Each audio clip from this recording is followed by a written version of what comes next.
We are the Nerd Eternal Network.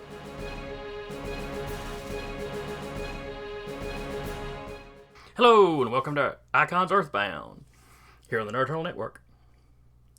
I'll be your GM for the day, Jason, and with me as usual will be Curtis, playing Landshark. Hola. Taylor, playing Unison. Howdy, howdy. Mike, playing Independence Ray. Hi. And Zach, playing Recluse. Thank you for joining us. And who remembers where we left off last time? Alien Molgoth Queen got vaporized by a S.P.E.A.R aggressively. Yeah, it was not pretty. The S.P.E.A.R did seem rather agitated. I believe Omniglot, as soon as she showed up, was like, oh, she's pissed. And they did give the rings and book to Bruce to give to Santa Luna for safekeeping. Right. Because they wanted it expunged. They wanted it off their world. And more importantly, to somebody that could safely dispose of it, contain it, whatever. And Landshark has certainly talked about Santa Luna enough, so they're like, well, if this world has got this kind of master level magician, this probably the guy to send it to. And we have all the official paperwork stating that they did this. That's right. Yes, they cannot come back later and claim to some galactic court that you stole it. Yep. You have all the official documentation you need.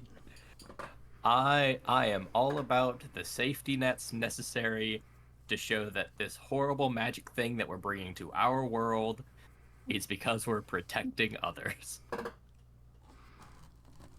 You know, we could just throw it into a star.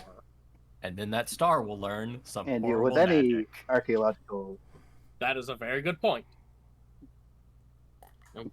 What'd it be like if there's like some really fucked up star out there? Well, yeah, what if we throw it into Ib?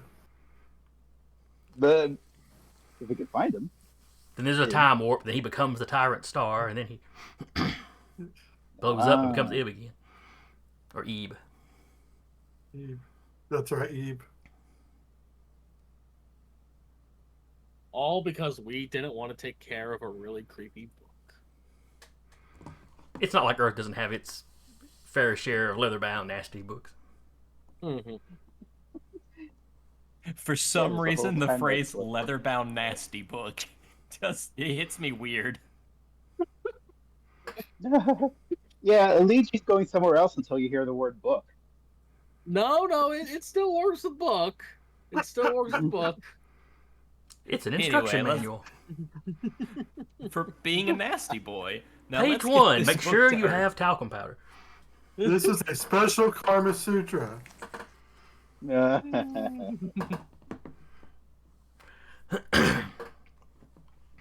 Alright, so yes, you dealt with the, what was she calling herself? The Witch Queen of Backrad. Gakrad. Who you gave multiple opportunities to just walk away. Yeah, we talked her up on behalf with the government. We tried On her hard. behalf. We did. And we'll continue to try if she Did- ever, came back from the dead. But That never happens. never. Well, then she'd be calling herself the Lich Queen of the such and such. Oh, yeah. That's a totally different thing, right? Different character completely. It's a legally distinct entity. Alright, but yes. You defeated her plan to basically impersonate the consul's son and then mentally manipulate him. And once she had hurt Ray... Let's see, she'd hurt Ray... And then she had switched over to using, because she had one of the rings that it supposedly stores a S.P.E.A.R. And I think her and Ray had locked energies or something. Yep. Which had sent off a little pulse, and it was just shortly after that the S.P.E.A.R. that's been following you dropped out of orbit. And just to be clear, that is the same Speorid that tried to protract the Speorid for me a couple issues ago. Yes, she has been following you ever since. Got it. I say she. That's not Mama's really. Fjord. It's not. That's right. We had... It's more of a. They're different polarities or different, charges, but. But I believe Omniglass had just decided, all right, the one following us is going to be a she, and the one in him is going to be a he. Just for simplicity of conversation. And because there is a difference to them. But she's still trying to figure out exactly what it is, exactly everything about them. But anyway, so after the party and after that, you were there another day or two getting everything straightened up. You leave to great fanfare. You hadn't been on the planet long, but you've done a fair amount of heroing while you were here.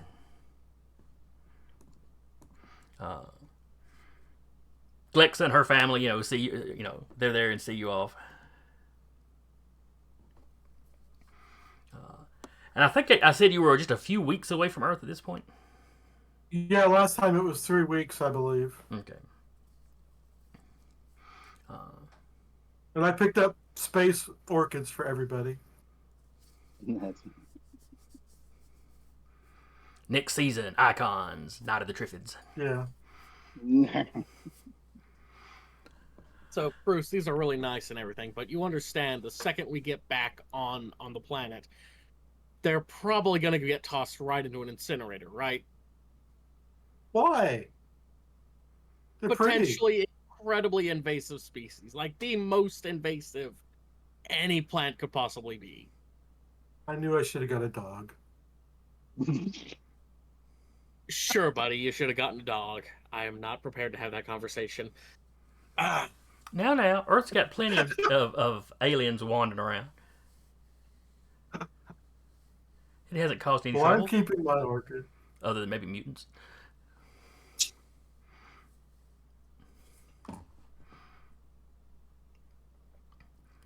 And if it's a bundle of picked orchids, well, then it probably doesn't matter. Yeah.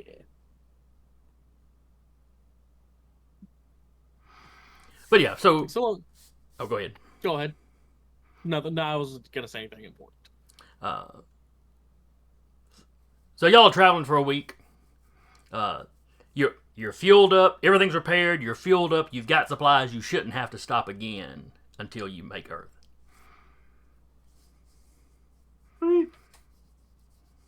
I am fist pumping so much. Please. I just want to go home. I think we're all in agreement. No, we're not, because every time something comes up, one of y'all says we need to go deal with it.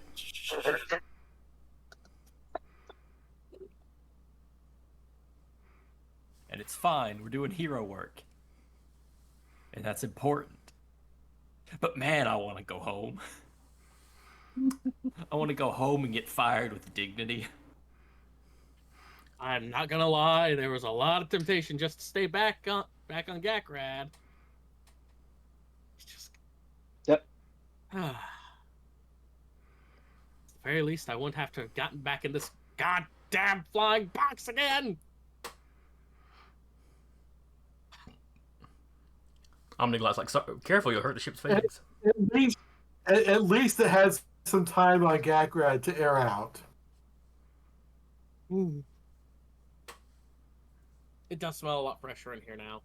Not gonna lie. An AI on this ship. Wait, is there an AI on the ship? We could have put one on it. There's not, to your knowledge, currently an AI on the ship. AI, if you're on the ship, we apologize for not ever addressing you. Please blink the lights twice if you're real. Okay, cool. Then the lights blink. But you hear a snickering at the next breakfast table over where one of the engineers is sitting on his tablet. Great, the AI's in an engineer. Found a way to body transfer. It worked for Mr. It worked for Agent Smith.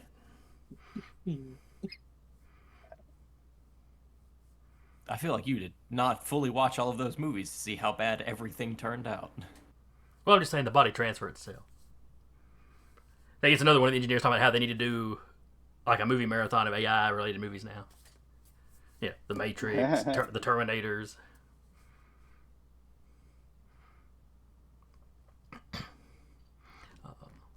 Everybody is in a very, very good mood.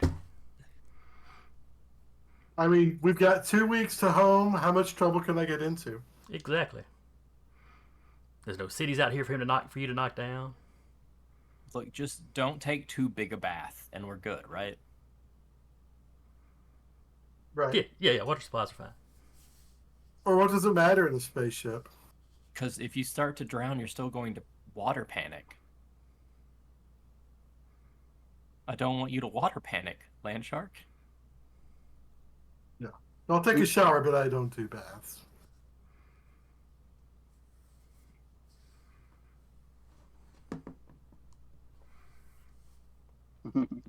Have you ever tried sand baths like a chinchilla? This is Omniglot suggesting. Never thought about that. I mean, you don't have fur, so it might not work.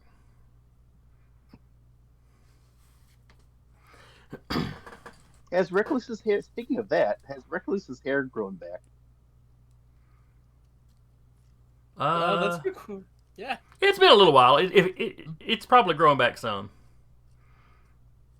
It's spotty and kind of, Except that short, spiky stage. disturbing as it Deeply, tends to be. yeah. Just like little patches of it here and there. Like kind of like a tarantula with a balding issue. Or the mange. Yes, a tarantula with mange is a good idea. I'm just imagining a tarantula with a comb over now.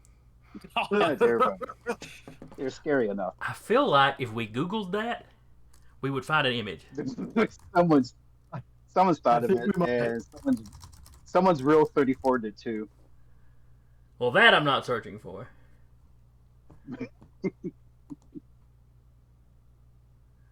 No, I'm just finding tarantulas, so maybe nobody's drawn one with the comb over.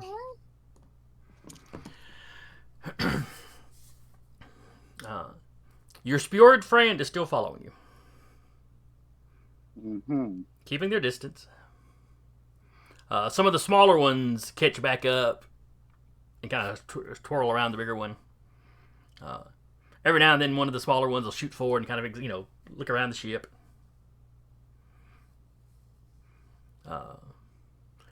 The crew notifies you when this happens, but nobody seems to be super worried about it. They keep an eye. They're professionals. They keep an eye on it, on any of them that are doing this.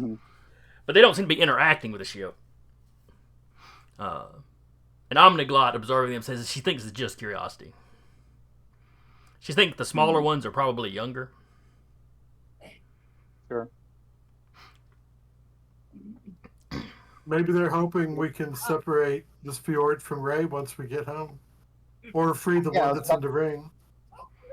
Right. I was thinking of nothing else. By the time we get home, we'll have any number of mystic psionics and whatever else to help us out.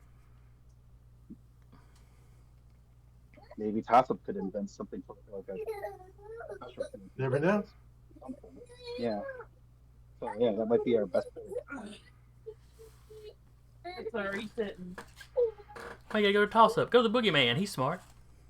He'll come up with some sort of soul plunger, stick it on your face, and just work that plunger till the Spjorid pops out. That's my problem. I'm just clogged up with energy. Oh, your chakras are just all clogged up with this extra critter in there. That's the problem. I'm gonna go play the game. We'll give you a little liquid plumber for the soul, Yeah. LSD, and then we're Yeah. hit you with a soul plunger. But no, like I said, the first week uneventful. It's actually kind of boring, but at this point, it's probably a relief to have a boring week. Oh, I don't think the rest of the crew's happy if it's a boring week. Well, they've been doing their movie nights, and they're, one of the engineers has been blurring, no rest till Brooklyn as he's fixing stuff. It's easy. And we keep Omnigot busy by having her kind of do a summation of all the stuff we've learned on our journeys. Some of that kind of stuff she'd already been working on. Ah, right on. And anytime there's a spheroid floating or close to the ship, she's at the windows trying to catch a view of it. So far, she's still not really getting more out of them than emotion. It's like she's learning to read their quote-unquote body language, but not really speak to them. Okay. Well, speak with them at the start. Yeah, She's managed to communicate a little bit in their presence. But it's nothing she could teach you how to do. Their communication system is just too different from that. Try ba weep, na grab, mini weep. She does the slow head turn towards you, Landshark, a look of complete derision on her face. We don't have any Energon goodies. That would do no good. And then she turns back.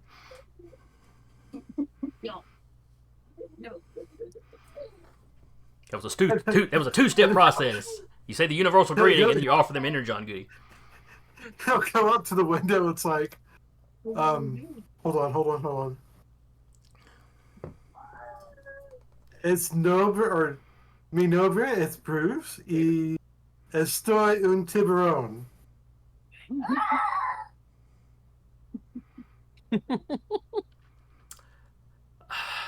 That's a very nice try, Bruce. I got nothing then. I'll check Spanish off the list of possibilities of what they're speaking.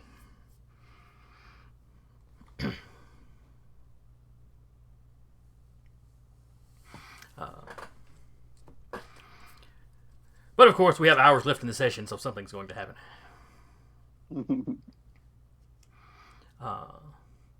Y'all have just wrapped up the breakfast meeting, which at this point is really just breakfast. There's not much else to really cover. Y'all have had a week of going over it, kind of re-going over everything that's happened up to now.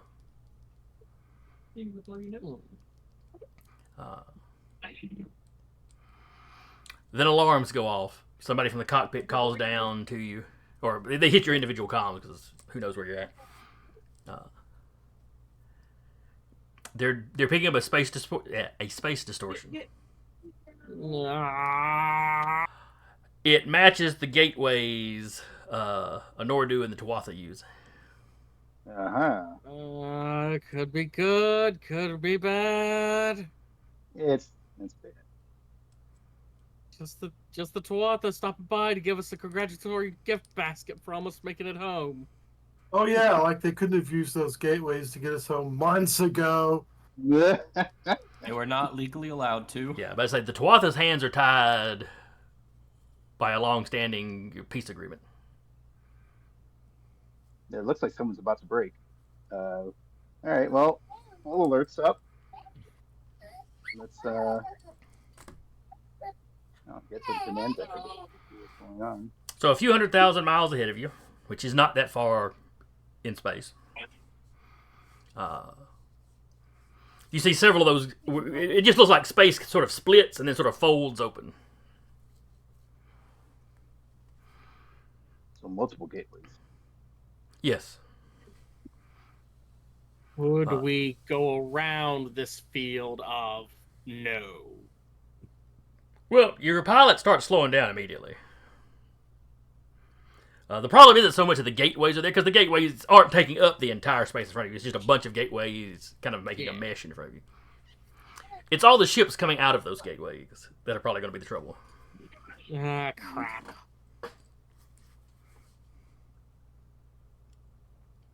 Do we recognize them as Anordu ships? They seem to have kind of his color scheme and layout. Yeah.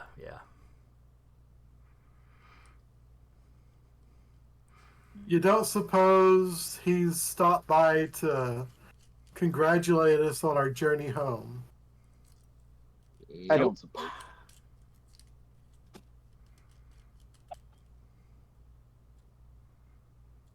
let's we don't have shields, so let's not raise those.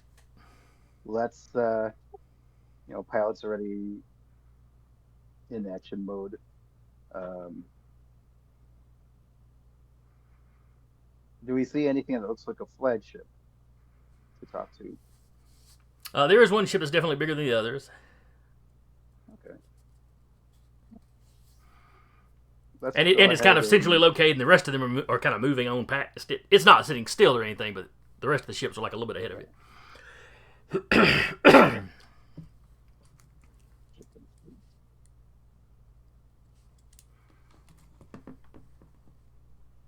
Well, if they haven't sent a communication to us, let's try to open up. Let's try to send a signal to them, Okay. and let's keep calling. Well, we're gonna go ahead and. I thought it might have been the huntsman in charge, but he seems to be a solitary. Well, he was a solitary agent, but after we killed him, maybe he learned to bring backup. Anyway, I'll just send a command to. What is the homeworld name of Lord of Nordu? I have that written down somewhere. I know the Isle of Glass. But Yeah, the city is, or the Isle of Glass was the capital on the planet. That's right. Well, I thought I had the planet written down, but all I'm seeing is Isle of Glass. Yeah, I know. I don't think I had anything in my notes either. So that's probably just what that's just what he refers to the capital as. He kind of ignores the rest of the planet that he calls the Proving Ground. Oh, okay. Which is the horribly, well, dystopian factory planet kind of setup. Pollution mutations. Well, I'll just handle an Ordu 1 and let them know that they're in Earth territory. Send a general message to the fleet of Lord and Nordu.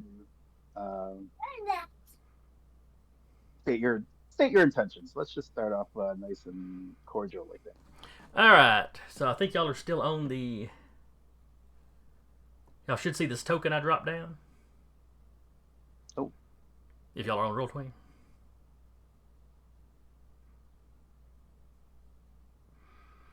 So black, a lot of metal trimmings. He's in black, full helmet. When he speaks, you recognize it as Lord of Nordu's voice, though. Why am I not seeing anything? I just see the icon. I see the icons book. You don't see this token sitting in the middle of it.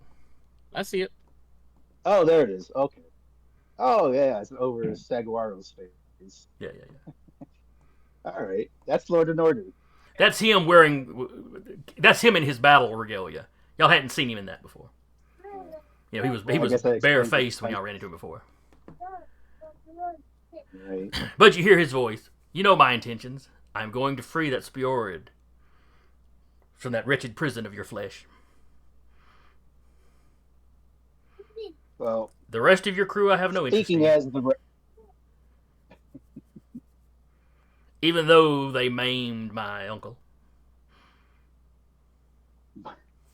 Wait. What about your uncle? The huntsman. We covered that before. The huntsman was his uncle. Yeah, you maimed him, from his spine. No, I know him, but I wasn't sure if our characters were aware that he was Ornordu's uncle. I know Unison was told. Yeah, Unison discovered that when he was. Or was it his brother? And the really friendly, fast-talking son referred to the Nordu as his uncle. I forget. They're family anyway. I'll admit I did not do it a full. I knew the emissaries were all related. I just didn't really realize that was Nordu was part of the family. Yeah. Let alone as a nephew. But now we know. So yes, even with the harm you've done his family personally, he will be magnanimous and allow the rest of you to go on about your way. If you simply hand over the Spiorid's host. No. Should the host survive the extraction process, he will be returned to you. 2 problems. Ray is our friend. You're not touching him. Actually, 3 problems. Because we're kind of partial to the Spiorid too.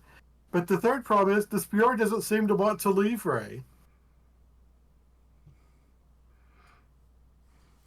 As I will step up from it, as signified by another Spiorid attempting to extract this Spiorid out of Ray. So, sorry. Still catching on with sleep, it's okay. And the extraction by a Spiorid was unsuccessful. Spiorids are powerful, but they do not have the resources that I have. I will dedicate decades to this process if necessary. Cool. See you in 10 years when you make it correct.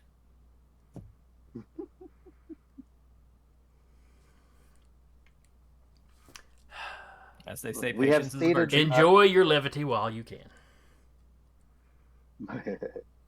All right. You could hand it up. You could hand him over peacefully, or we will simply take him. And the Tawana will not intervene on your behalf this time.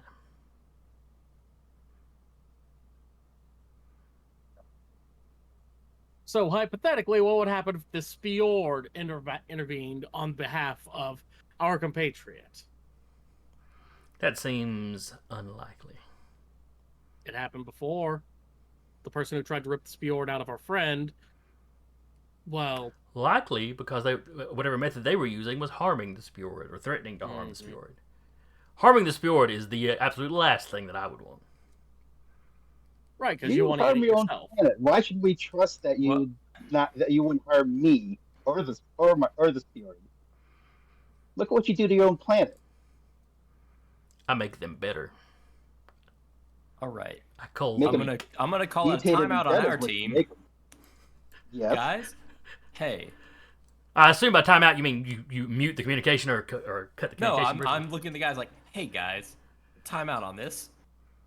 Hey, Mr. Sir. Just gonna say this. What proof do you have that your extraction process functions in a way that keeps the Spiorid safe? And has this been approved by the Tuatha? Oh, he'll have to examine Ray before he's not taking Ray today and immediately slapping him in a machine and doing the process. There will be study involved to make certain that it will not harm the Spiorid. Did you get the Tuatha's expressed permission for this? As like an agreement that you will work together with them to extract the Spiorid? It was determined, after much examining of the ancient compact, that attempting to assist a Spiorid is not violating the compact. Okay, well, let's hear that from the Tuatha. You're also awfully close to Earth territory to be abducting one of our favorite heroes. Earth's territory does not expand past its atmosphere. Well, you have built one ship capable of getting anywhere else in your solar system. You do not own it yet. I think the moon also qualifies, to be fair. Perhaps.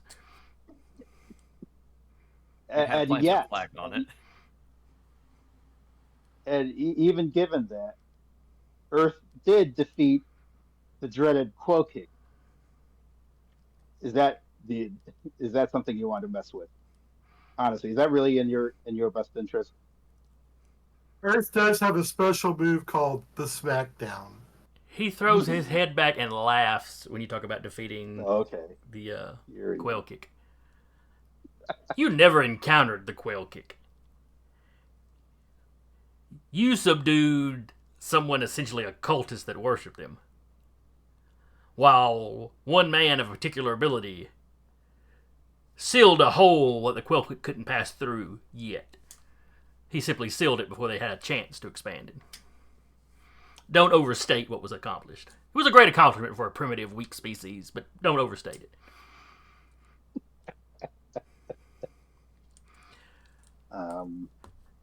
About this time, one of the one of the crew at his station, the guy that notified you about the gateway's opening.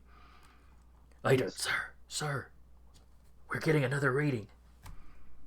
And then your entire ship sort of shakes, and you hear a crashing and banging and something from deeper into the ship. Okay. Can we Uh-oh. can we get get security eyes on that to see what's going on? Do we have any security cams in the vicinity? All right. Now, your comms are still open with an Ordu ship. Okay. So he's watching whatever y'all are about to say or do.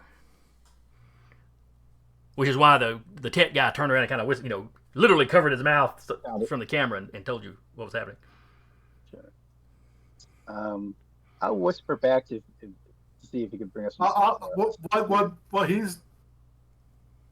While Ray and them are discussing their plans, Landshark will distract Nordu talking on the screen. He'll do his thing where he pumps his arm muscles to rip his t-shirt. It's like, I can't believe, weak.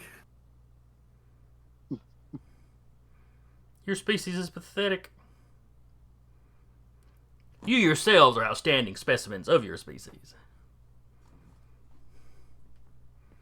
But the species as a whole,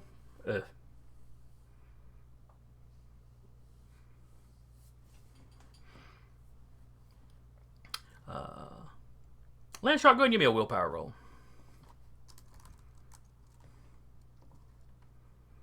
See how capably you are distracting him. Dojo Loach, what? You should have used determination. Why did I say that? Oh, I think you're rolling on the wrong character there. I accidentally changed character name.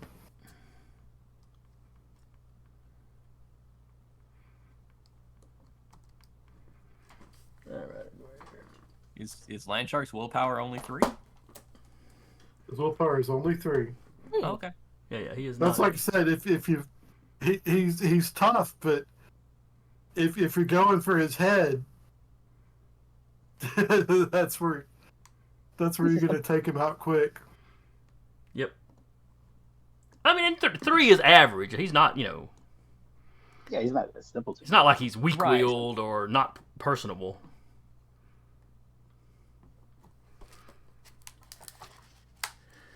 Alright, let me find an Ordu stats.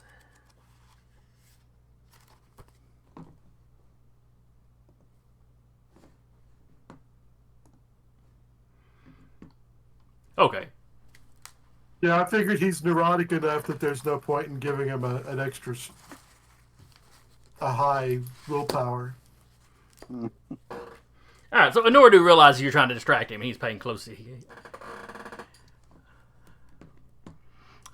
I'll go ahead wait, and look over here. Now I'm just picturing Landshark doing this and waving his arms in front of the camera. Oh, no, look at me. Wait, watch this.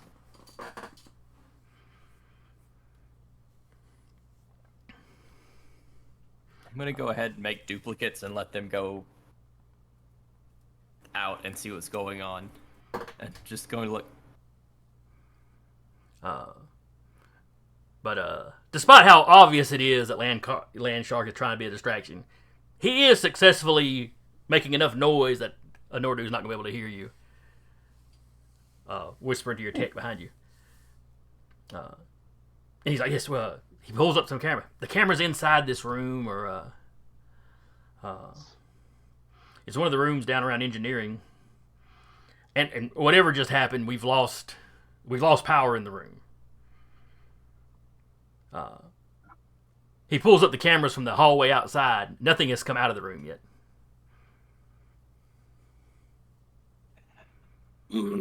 I'll tell everyone to hold tight. We're sending unison in. I'll whisper that. with my face turned away from the screen.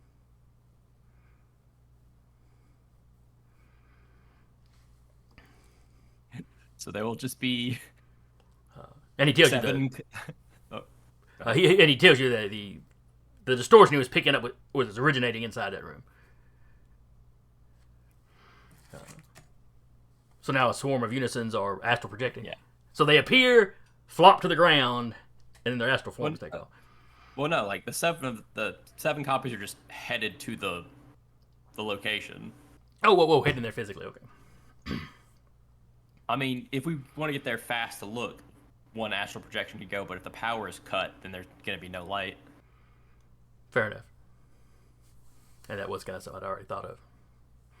2 weeks from home and our engines go out. I'm just saying. So, actual unit is still standing in front of the screen watching Land Shark in order to have their moment together. All of the copies are headed down.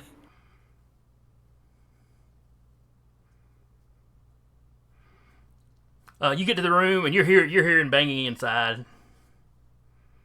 It'll be like something hitting the wall. A little bit later, there'll be something hitting another part of the wall.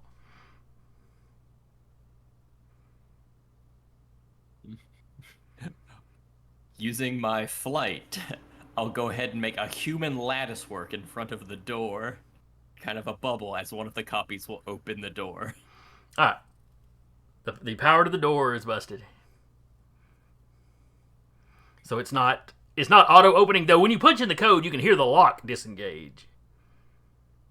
But I've you're gonna got have to a strength of physically. 4. Let's Okay, get this yeah. door open. This is not like a big security lockdown door. But it is, kind of stuck. Oh, but I rolled minimum, so only a 4. I don't think that's possible for you to fail. 6. So yeah, it takes you a little while to get it scooted enough out that you can get your fingers between the door and the frame. And once you do that, yeah, you push it on open.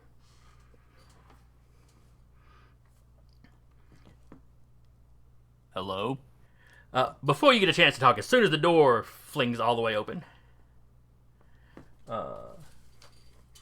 this is going to be a prowess check for you. That's not what I need. How many of the copies have to do it? Just the one in front? Oh, that's right. You were creating kind of a...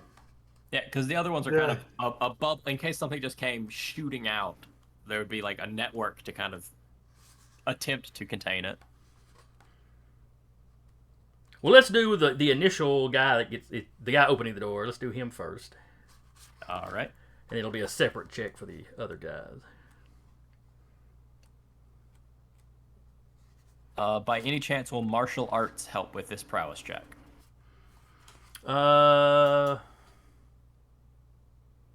arts helps with defense, I think. Yeah, of like things physically striking. Yeah. It'll be a 13. All right. Because That's being pretty good. paranoid that a thing will fly at me when I open the door. Was All completely right. That's the accurate. second one in a row the dice roll has rolled for me. So that's a 7 to your 30. Yeah, you get out of the way. You were so ready for it that when you hear kind of a rustling and a towards you, you're diving out of the way. But what is it? Now give me a strength roll for everybody trying to contain whatever comes out that door. As whatever is coming out that door is trying to burst through all you. All right. Do you want 6 separate strength rolls or like a combined effort roll? A combined effort roll. Okay. So if How there's many 6 of them, combined one of them efforts was is- rolling. So Yeah. one assisting gives you a +2. The next 2 give you a +2. And then 2 after that aren't going to add up to enough. All right. So you've got a +4. You got your strength +4 going into this. So that's not bad, especially with the way my dice have been rolling. Or my dice roller has been rolling. Let me open the advanced Keep roller. up the good work, Dice Roller. Okay, 1d6 plus. All right. 13. 13. So you do stop this person from going anywhere, but it's not like you've got them in a grapple or anything. And it's one person easily, straining all 6 of you. Let me throw up the handout. Who's entering the chat? Oops. Nope, I don't need to make a new one. I need to pull out this one. Show to everybody.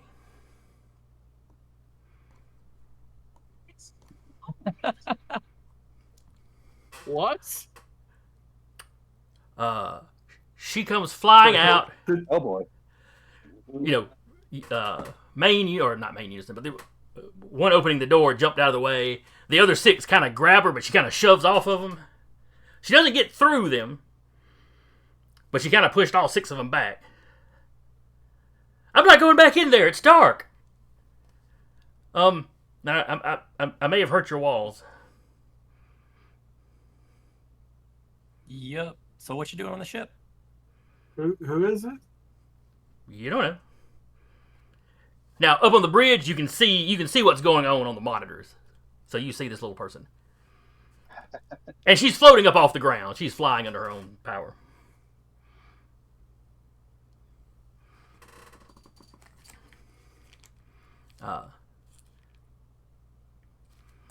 She's looking at Unison, she's looking at you. Are you from Earth? Yeah. And she taps on one of the helmets. Are you? Ooh, no. Cool. What you doing on the ship then? Oh, I was going to bring you a message. Lord Nordu is planning to ambush you.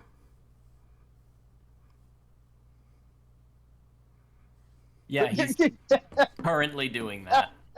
I'm late. A little bit. Yeah, I arrived in the wrong ship the first time. I assume you're from the Tuatha? Yeah, no, I have no official, what's the word? Designation? No, that's like a name. Association? Association. I'm not associated with anybody. Okay. Matt Moria sent me. What were you supposed to do after the message?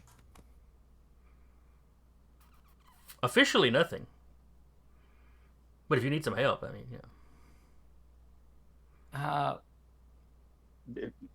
Did her when I whispered her whisper, did it get through? Her whisper. Okay, you may not have got through. She whispers at you when she goes, "Oh, I'm not associated with anybody." Then she whispers at you, "Mad Moria sent me." And if you remember, Mad Moria and her brother Mary Mackey were the two you met on the Isle of Glass. You have to get off. Yeah, the good fellows. Okay, so with Inordu already kind of ambushing us and trying to pressure us, what should we do to get out?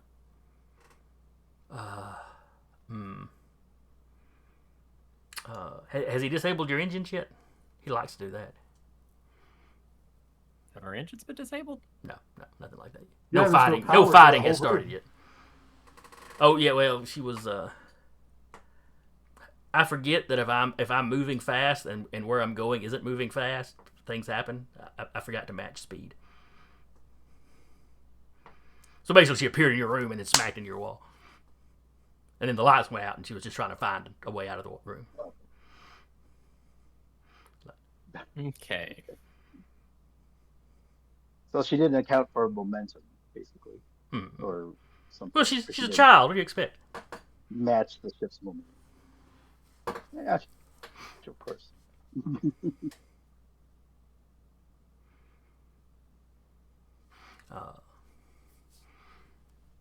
But I was supposed to tell you that you can't take his fleet in a straight fight.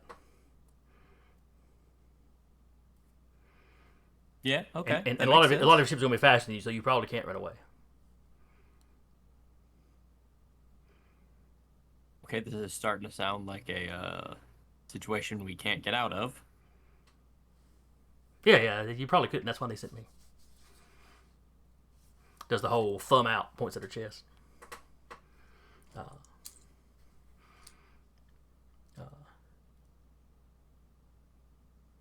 Moira, Moira says I'm little enough that even if I get caught, he probably wouldn't start a war. Well, of course it wouldn't start a war. You're not associated with anybody. Exactly.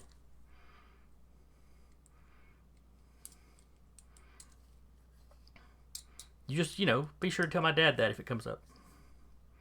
I don't know who your dad is, kid.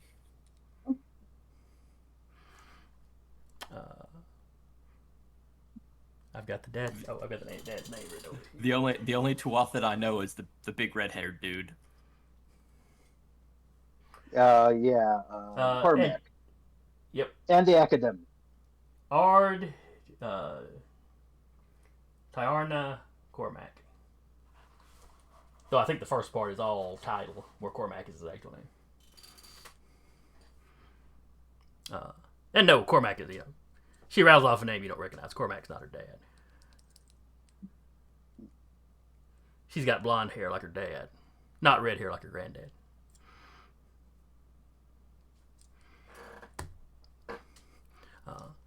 But she reaches down into her belt and she pulls out this little piece of paper or parchment or something, unfolds it.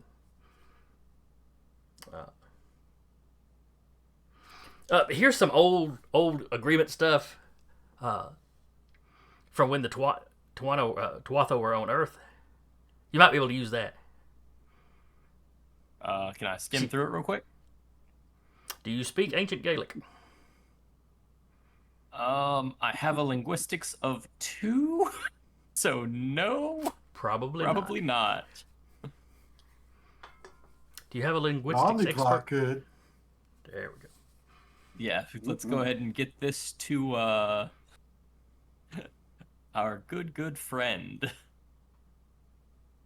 One of the copies will take the parchment and start flying off to back to the bridge. Okay. When you take off, she takes off with you.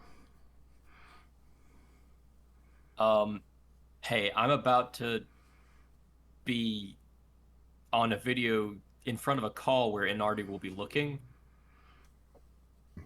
I'm not sure you want to be seen by him. As you're approaching the door, she lands. Anyway, when you're saying that, she lands quickly, reaches back, and under all that hair, there's a big white hood that she pulls up that comes up over her. Where you can just kind of see the bottom of her chin, and she pulls her cape around her, so she looks like she's in like white druid robes or something. And she keeps her head down and sort of shuffles into the room. I'm so not sure that that's going to be helpful. Oh well.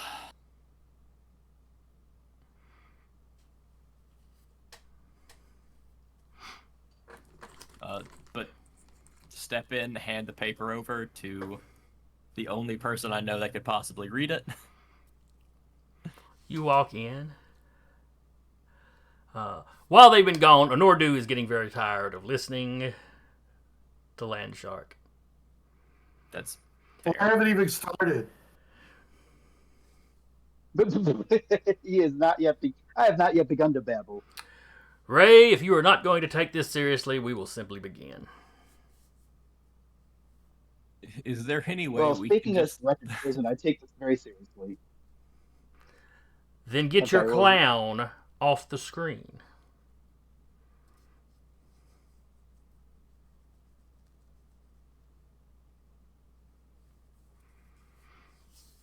Well, my friend is staying put, but if you want to talk straight to me, let's do this.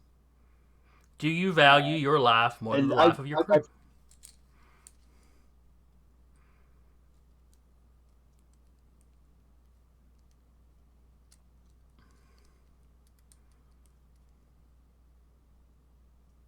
Unison will turn to look at Ray. All right, this answer is taking longer than it should. No. I was trying to think of something fancy, but basically he's going to keep not gerrymandering, filibustering, and talking about just how he's gotten to know the crew well over the past weeks or past months. He takes this very seriously, and being what's my quality? Gay patriotic American. He's gonna start talking about how all of us united, signed on board this mission in the first place, with knowing that we could very well sacrifice our names and our lives in the names of freedom and safety for our home planet. And that oath hasn't gone away, even though the war is over. It's an ongoing mission that we remain steadfast to. And I don't take that lightly. As I said before, I do care for each and one of these, every one of our crewmen. But you know, I would. Is Aurora here yet?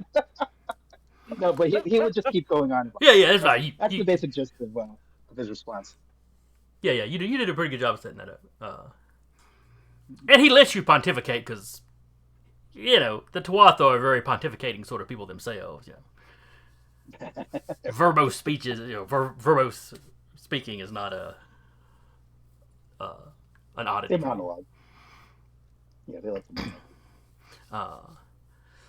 So when other Unison gets back, Ray's in the middle. Ray is wrapping up this speech. So as you finish, Ray, you glance behind you. You see one of the Unisons walk up, hand Omniglot a paper, and you see this little short person in the, like I said, looks like white druid robes almost at this point. And we've seen at least video of Aurora. Is that correct? That's right. You a little side video, you would have seen her, so you have no trouble figuring out who this probably is. I mean, you have no idea who she is, but yeah, help of some kind.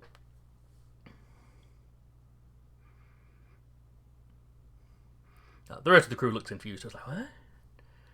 Omniglot clocked her walking in, but she pays more attention to the.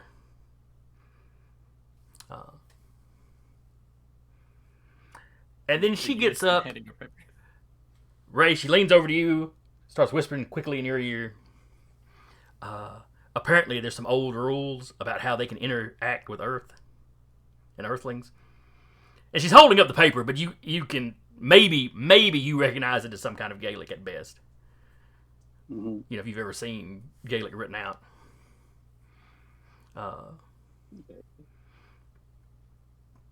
And it's an old looking, sort of quasi parchment.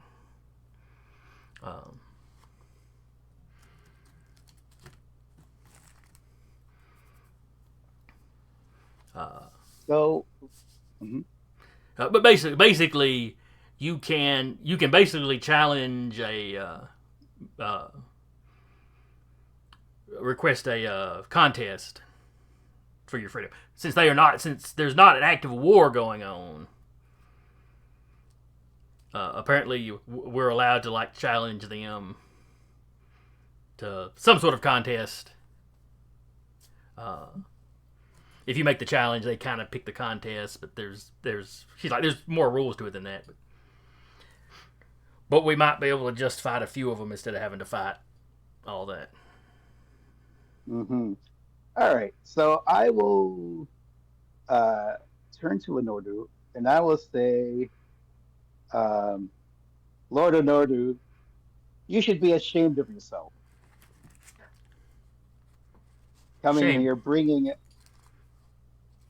your armada with you, when you know damn well, according.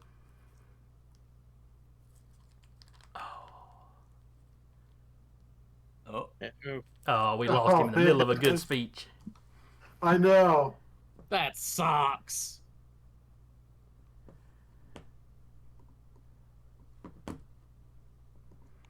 Hopefully he'll pop back in just a second.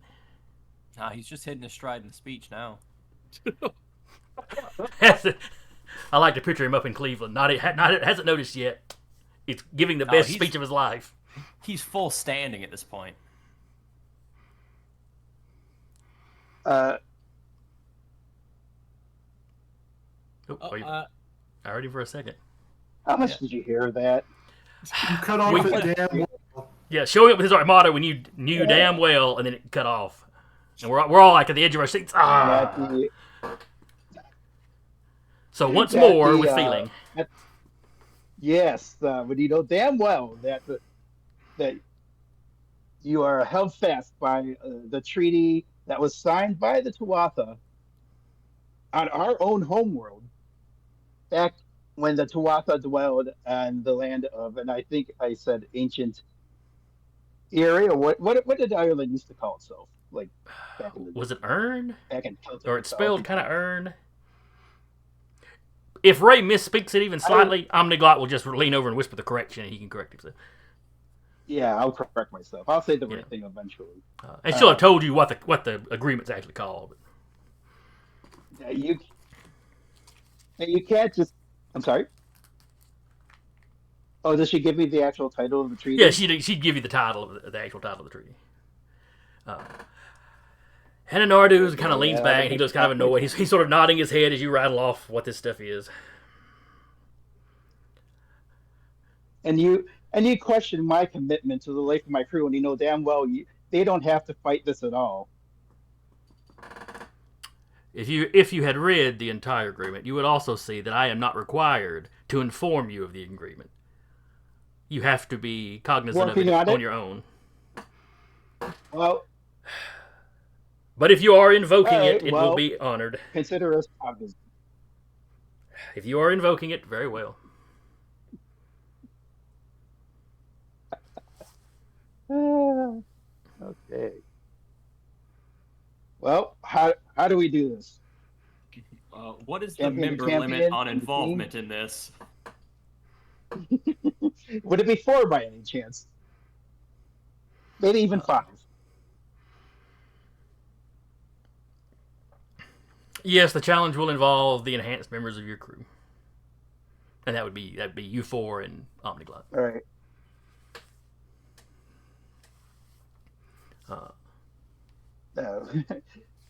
Could someone put out a secret message saying that if anyone on the ship has been hiding superpowers, now's the time to reveal yourself.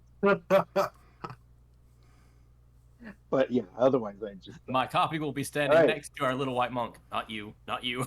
Stay hidden. Keep it secret. Keep it safe. And like I said, you just can't, with the hood pulled down, you just can see her, see the very tip of her nose, and further down, she's like, Okay.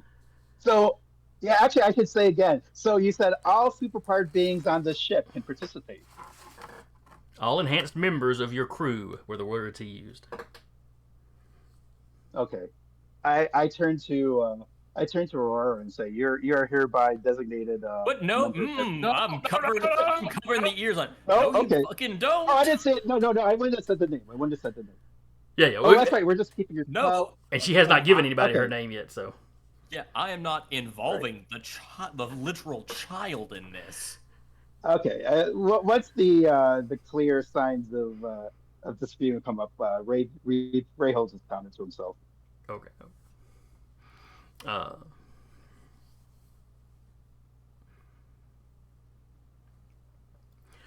Onordu begins chanting. Sounds kind of Gaelic-y. And when you were on the Isle of Glass, you've heard this language a lot. Your translators were mostly converting stuff for you. Oh, that's right. We were detecting Celtic roots in their architecture and stuff. Mm-hmm. So as this goes on, let me change y'all over to this map.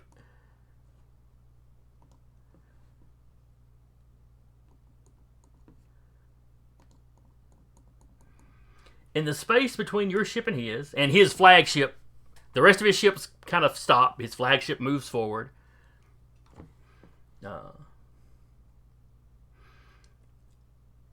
And these asteroids, for lack of a better word,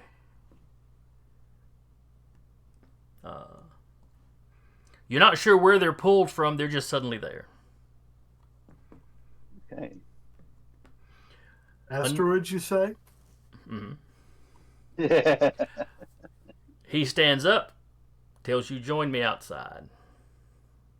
Fear not. That's the good thing about having lance trackers. Fear not. The area is survivable now.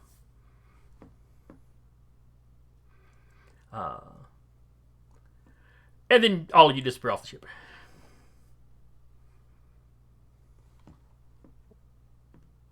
Do my copies come with me? Just the main you. Dang it. Please drop your characters onto the map, and I will position them where they arrive.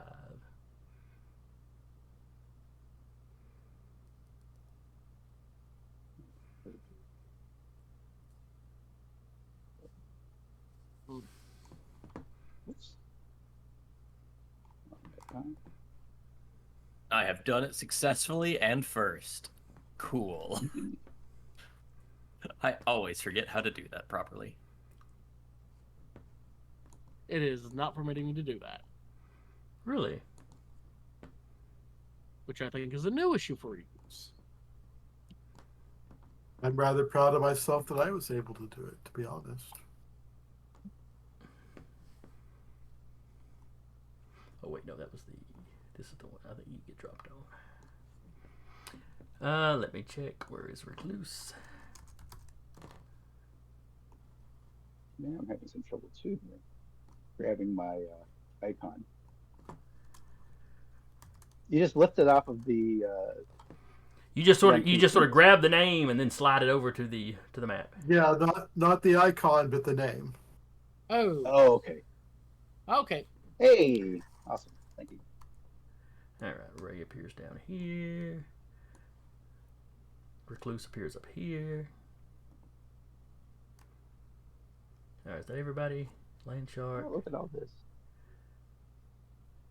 And no, like your tokens compared to the asteroid, that this is not to scale. Yeah. Just consider each asteroid its separate area. Mm. You know, the way Icons does areas.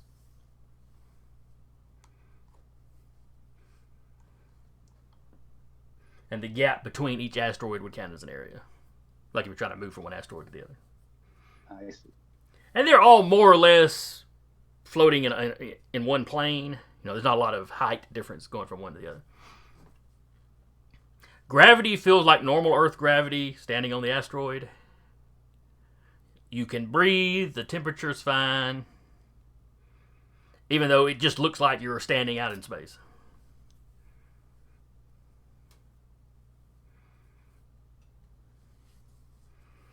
None of y'all have any occult abilities, do you?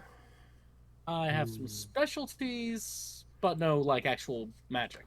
Okay. And no, like, detecting magical stuff kind of thing? Nah. Okay. Hmm. All right, let me check my icons. Assembler, make sure I get everybody.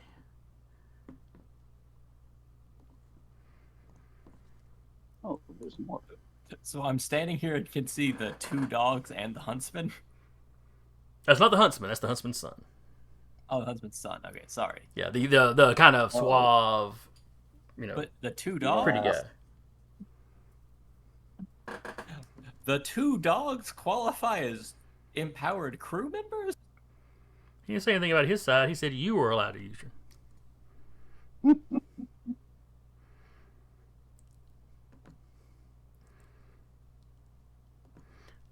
I didn't say it was going to be a fair fight.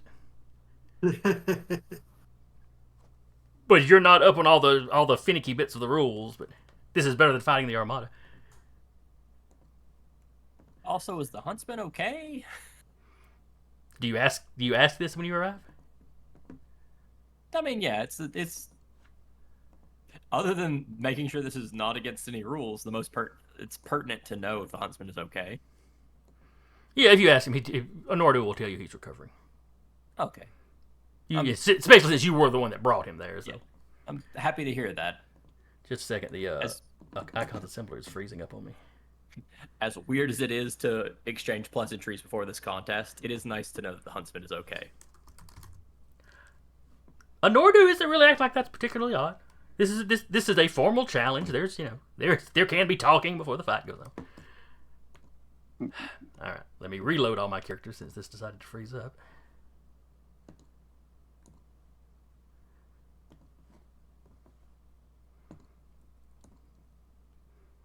Are our opponents people we fought before? I will get to that in a moment. Most of them are. I will get to that in just one moment. So Need the hounds. speaking team to team, I feel like one of the things we need to focus on is trying to lure the huntsman's son towards Omniglut, because I think she's the one who has the best chance of resisting and neutralizing his talking charm ability. I think she was the one that out talked him last time. Now, also, I have not How does everyone put feel about in that? the stuff from the major achievement we discussed pre-game. Mm-hmm. Do I have that right now, or is that going to be an after-game change? What was it you were grabbing? The two rank ups, bumping Oh. willpower by a point and mental blast by a point. Yeah, you can go ahead and throw that in there. That's pretty simple. I will, And like I said, you've had a week of traveling, so and sleep. yes, the sleep probably helped a lot. All right. Wipe that major off. All right. So rules of the contest. You have each been pit against an opponent. Oh,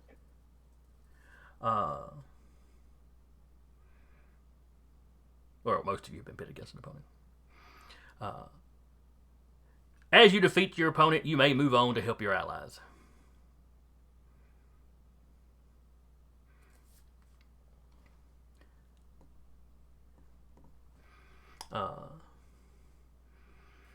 Once all of your opponents are defeated, you may assault Nordu in the center island.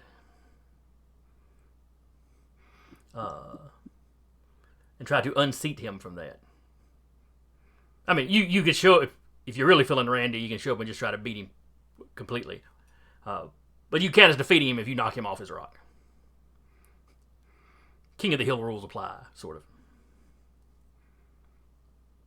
of. If his people defeat yours, they can move to assist, their allies.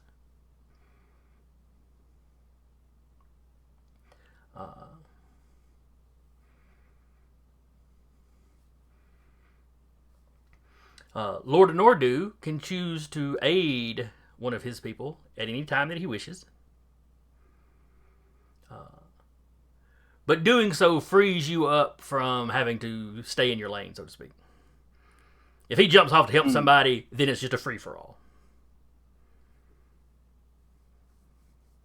It's within the rules for him to do it, but that does free you up to, gang up on people, switch targets, whatever y'all want to do.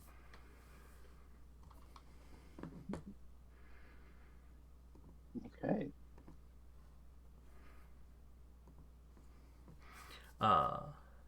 You do notice that Omniglot seems to be on an island by herself. Yes.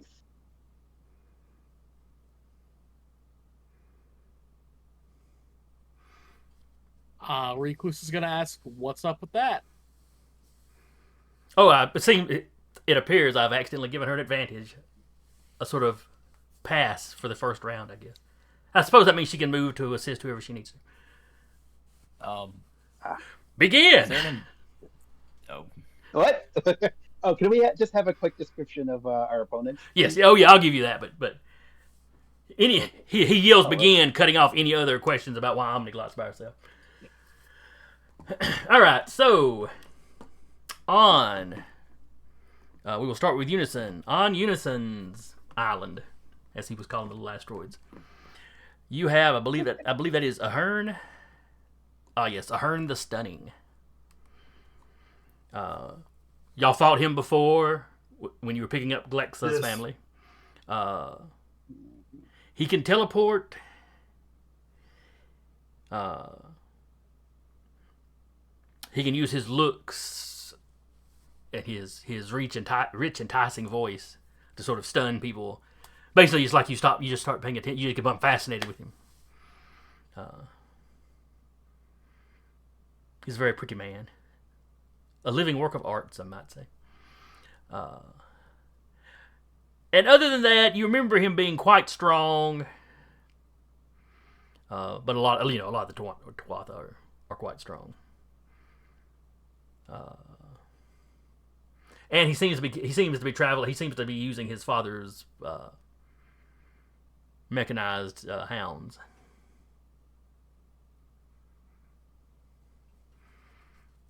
But those aren't really beings. Those are just weapons. It'd be like if he was packing a sword. At least by the rules of the contest. Let's see. Omniglot's alone. So going clockwise, we'll get over to Ray. And Ray is facing off against Givra. Givra can control ice in the cold. Oh, this person. Oh yeah, you remember him? He was also one of the Huntsman's little gang guys.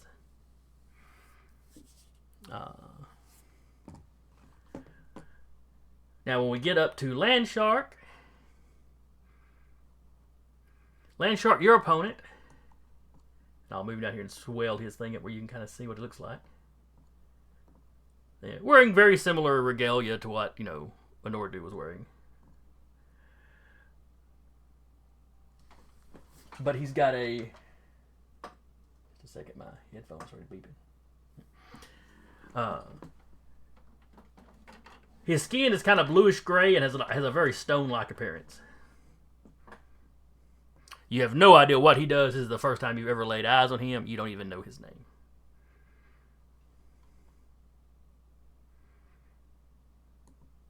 Okay. Then we get around to Recluse. Mm-hmm. And he is facing Vahir, who was the other member of that little squad the Huntsman had. He does not look as lizard-like or snake-like as the picture. That was just a token I already had made. But he has... he was always trying to bite people. I can't remember if he successfully bit anybody or not.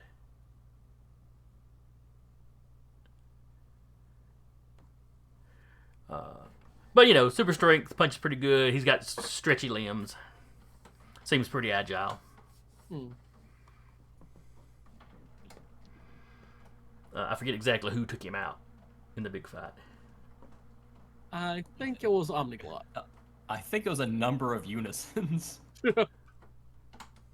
Because it was him and the stunning against me and Omniglot. But, and then, like I said, you got to know what to do in the middle there.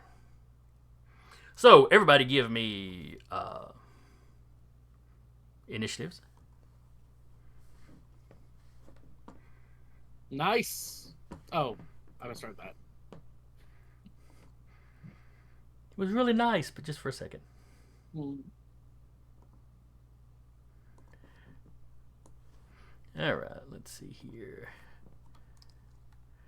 It's coordination.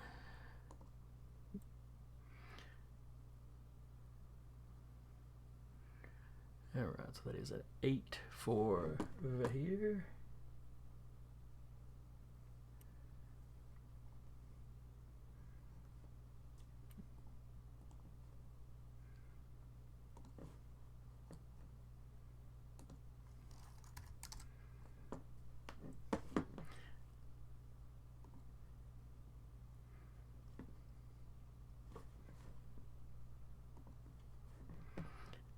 For Ahern.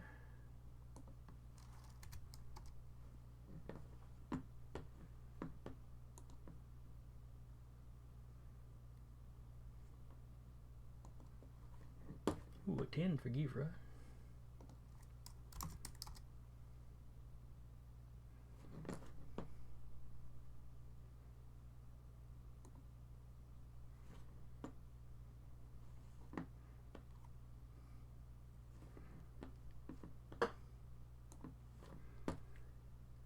A 9 for the buff dog. Archar. And then for Kona.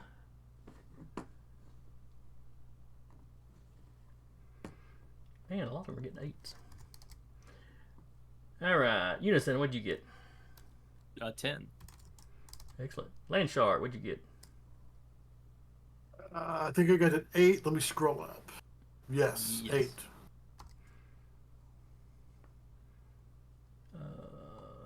Who have I not give? I didn't give Ray a turn. Ray, what did you get? 13. Oh, that's pretty good. And Recluse? I got an 8. See, a whole bunch of 8s. It's weird. Mhm. Like, statistically unsurprising, but still weird.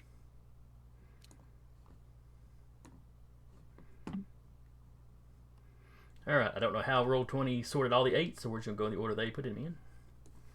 Top of the order is Ray. Okay. So I'm gonna go ahead and just open up. I'll quote unquote take to the air and fire. Let's just start off simple. Fire a light blast at Evra. Okay.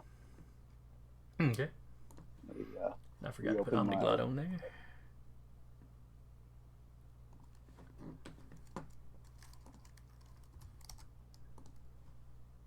All right.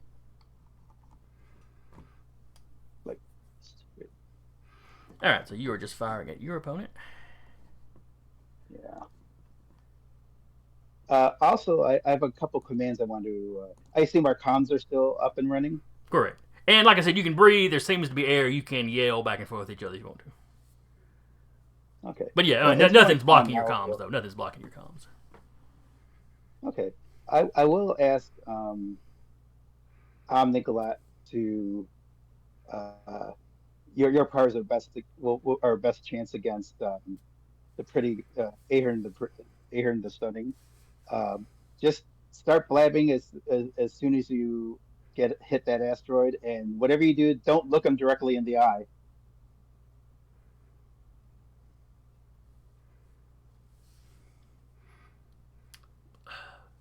Roger that, but I can't fly, so we'll see if I can actually get over there.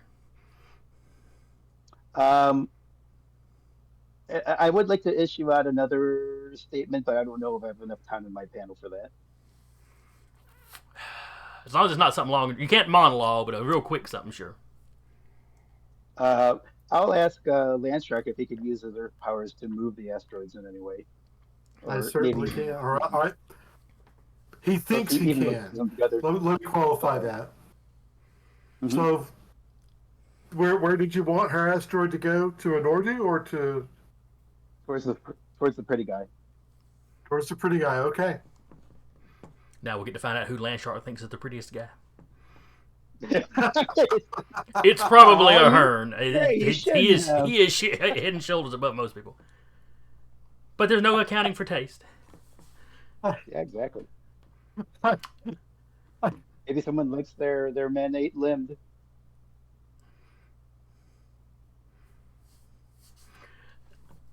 All right, so you scramble, you yell that I into your comm as you're lighting your hands up and firing on Yeah. Givra.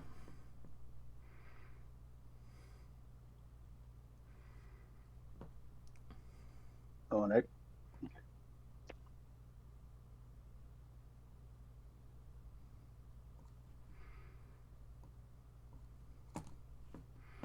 Yeah, this battlefield may be a real mess by the time we're finished.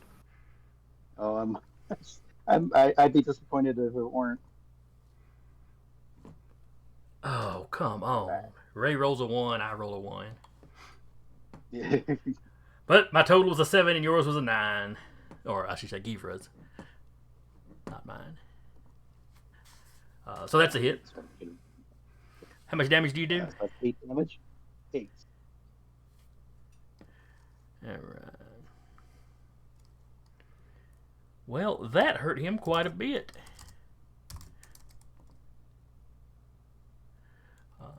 Quite a bit. But he's still up. But Yep. And now he's gonna encase me in ice. Hey, if I'm encased, well, I guess I'll find out after. I know I didn't get the time to ask, but I do wonder: does being encased in ice mean I'm defeated, or if I'm still conscious, that he's still stuck on my island? That's a good question. I'm sure Lord of Nordu will let you know if something disqualifies you. After he's beaten us.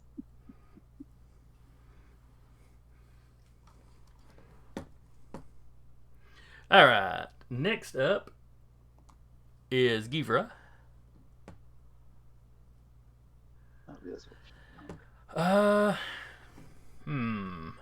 Part of him wants to build fortifications, but then if they don't work, one more hit and he'll have taken him out. So yeah, he's just going to try to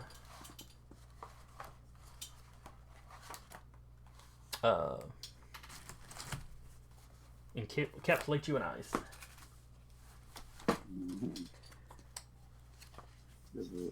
Zach, do you remember what that ability is called on top of your head? Binding. Binding. That's right. It's like I should remember it by now, but every time I have to look it up, I forget what it falls under. That's me in multi-attack. All right, it is Not simple. It's just yeah. It's like it's not intuitive some kind of way. I don't understand. But all right, so it's coordination versus coordination. Okay, if I'm flying, can I use aerial combat? I think. You may, because it's about avoiding it. So his coordination is a 6, but he's good with his powers. So a 12 and a 12.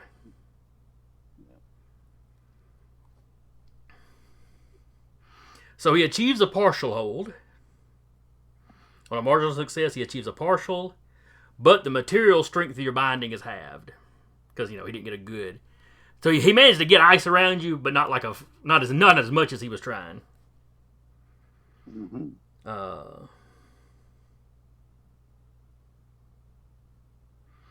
And a partial hold means you can perform actions, but at a -2. So you can still shoot at him, you just be at a -2. But you can't move from the spot. And if later on he gets another moderate, it would upgrade it to a massive where it's a complete hold. Okay. Now, how do we translate that in flight? Do I, if I can't move, do I sink to the ground? What he did was create a pillar of ice from the ground up and basically grabbed you. Ah, got it. Okay. But like I said, it's half strength, so that spire going up is kind of thin and spindly. Cool. And like I said, your arms are still free enough that you could shoot at him just at a -2. That -2 does not apply to escape attempts. That's like the one thing you can do in a full, hold, any kind of hold without any kind of penalties on you. Got it.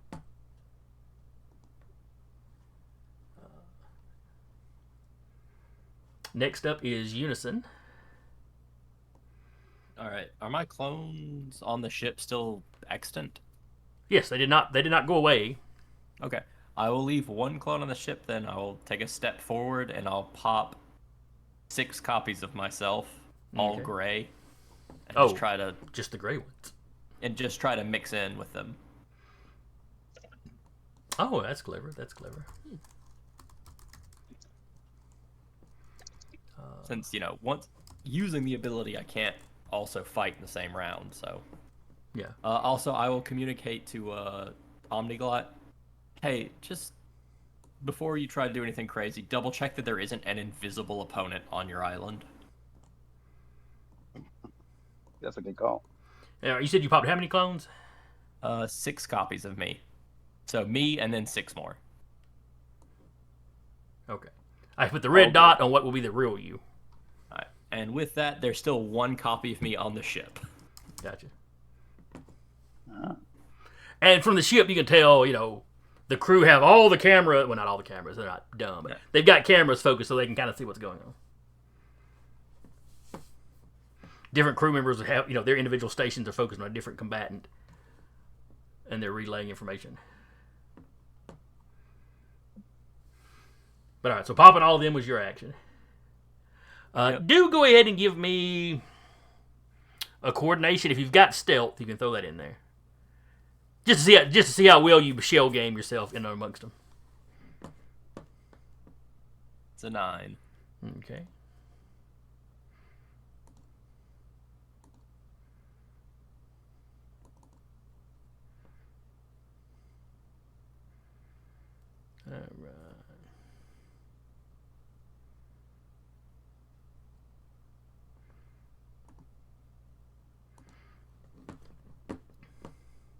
All right. I'm gonna acknowledge what you told her.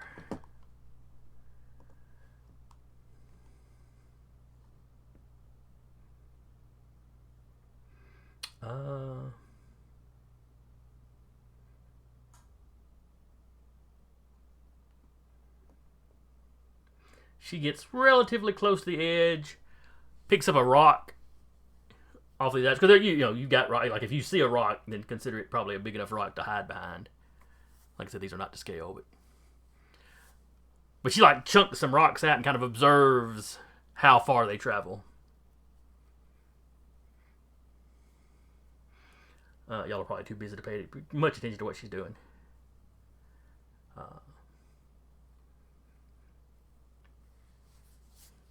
She would also be, not that y'all would be able to tell it, but she would also be kicking up a lot of dust and keeping an eye on the surrounding dust to see if there's anybody else's footprints, that sort of thing.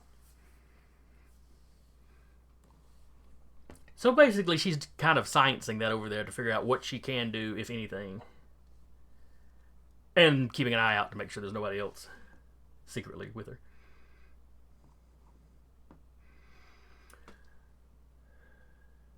Then we get to the 2 hounds and Ahern the Stunning. Alright, what kind of sensory stuff do the hounds have?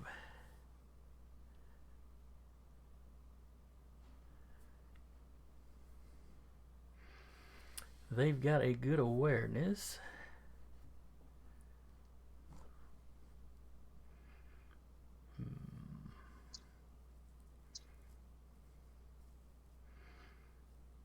But I don't think they'd have anything that would, because I imagine your clones pretty well smell like you do.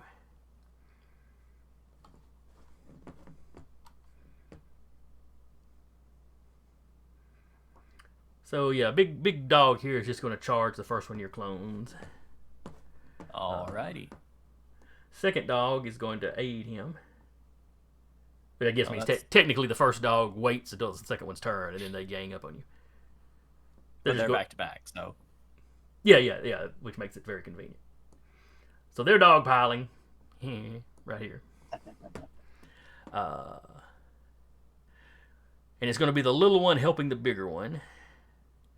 He is going to be adding his help to the effort. So helping him hit you, not helping the damage. So coordination, he's got a specialty in bite and wrestling, but we'll use that after the bite. Right now, he just wants to do damage. So give me a coordination, or no, give me a prowess roll, excuse me. Man, I hope my martial arts helps fighting dogs. It's any kind of fist fighting kind of stuff, yeah. Alright, so I got an 8. I got a 9. Alright, so you just managed to avoid the snapping of their jaws.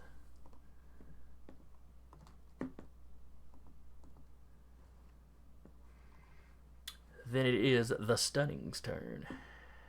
And I really hope he trusts that the dogs made the right decision. Oh, he's rolling his own awareness because he's Tuathan. And they have a sort of spiritual sense. Oh, they've got that ESP vision. Mm-hmm. Man, good thing all of them are copies of my soul as confirmed by that green robot guy from Japan. That's fine, but you know the hunter and you know a Nordu have been able to spot your clones versus the use. That's a real soul. That's somebody stretching their soul through the astral plane.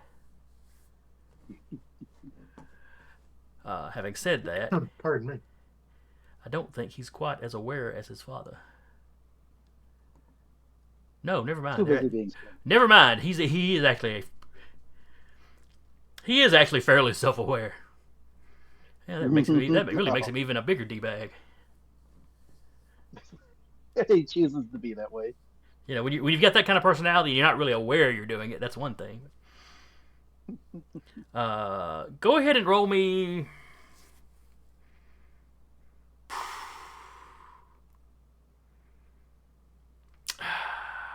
I guess roll your willpower to try to be confusing or try to make your guys seem more real than they are. All right. I got an 11. I got an 11. Mm. This keeps happening when we fight. All right. So on a tie, I'm going to say that he assumes that you're one of the back ones. It's like he got okay. None of these front guys look right, and I can't see the back ones well enough. All right. So he is going to make an attack. We're going to do it just like a normal attack, and then afterwards, I will roll a d6. And it will be at one of them. Okay. Yeah, 1 and 2 will be the guy on the left. 3 and 4 will be the one in the middle of the real you, and then 5 or 6 will be the guy on the other side of you. Understood. And we will, like I said, we'll do the attack first.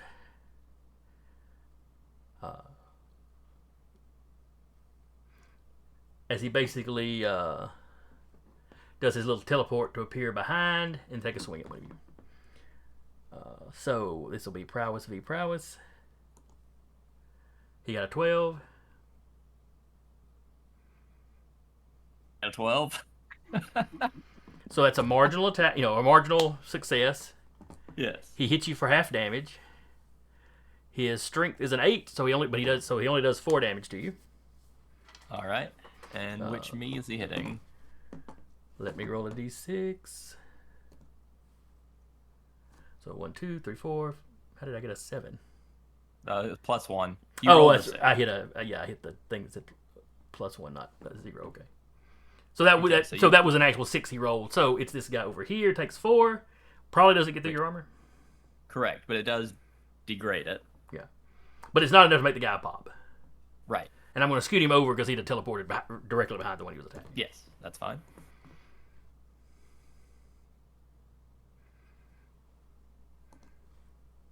Then we jump over here. Senior Land Shark. Okay, before my turn, I'd like a quick sidebar with Michael. Because Land Shark will gleefully do or attempt to do what you asked. However, as a player, I am pretty darn sure that moving Omniglot's asteroid is a violation of the rules that Lord and Nordu laid out. Now, granted, even if Landshark realized that, he wouldn't give a crap. But we may be losing our advantage of not having to fight the Armada. If I do that. Yeah. Now, did he say that we can't leave the asteroid until we defeat our opponent, or we can't help anyone else until we defeat our opponent? He said when you defeat your opponent, you can move on to assist your assist your allies with their opponent. Okay. Now, if Omniglot doesn't have an opponent, and as far as we know, she does not. Right, but Landshark does. Oh, I see. Oh. All right. Well, you know what? Yeah, maybe you should. Well, let's see. I don't know if it's cheating to have this conversation and have you hold off on something that your character would probably just follow. But I do see your point. I think you're right. It may not be worth risking being right, because if we're wrong, then it could send the whole thing kablooey. What would Landshark think of that? If Landshark, yeah, Landshark, even as I said, even if he thought about it, I don't think he would care. He's not a big rules person.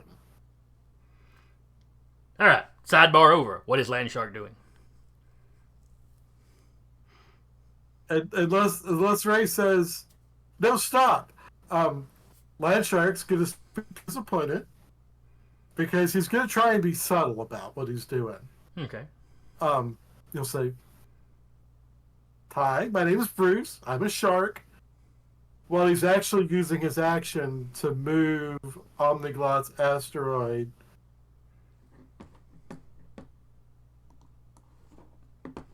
Okay. Maybe my opponent will give us his name. I don't.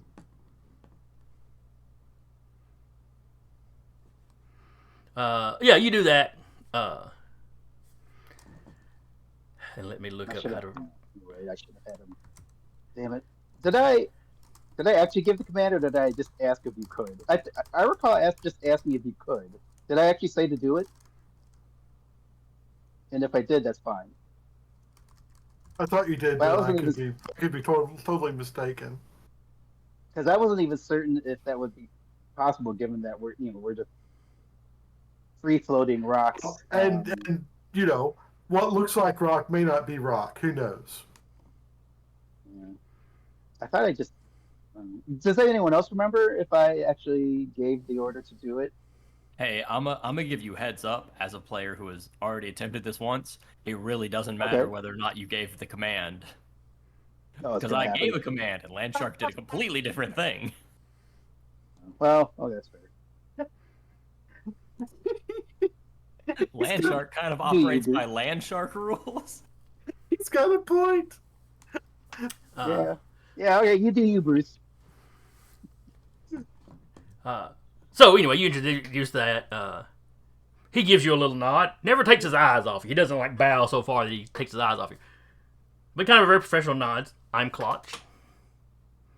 What? Cloch. Cloch. It's Irish / Gaelic, so I may not be pronouncing it right. Just heads up there. Cloak, perhaps. Maybe it means stone. That could be unfortunate. Or very fortunate. But he has heard you're a mighty warrior. He looks forward to your contest. Now, what is Bruce doing? He's doing that to distract, so... Yeah. I am attempting to move Omniglot's asteroid. All right.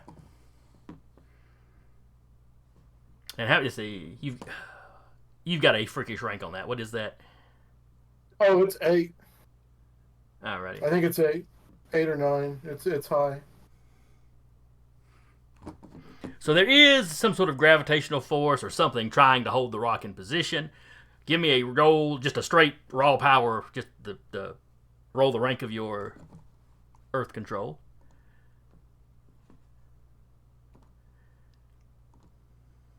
Do I have that already done? No, I don't.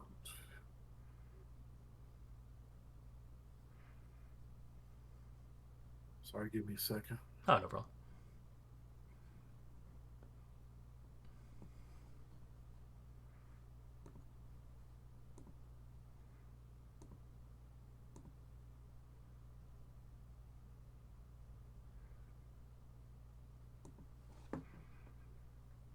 All right, the number Oh to beat my was gosh. the number to beat was an 8, and you roll a total of 10. Nice.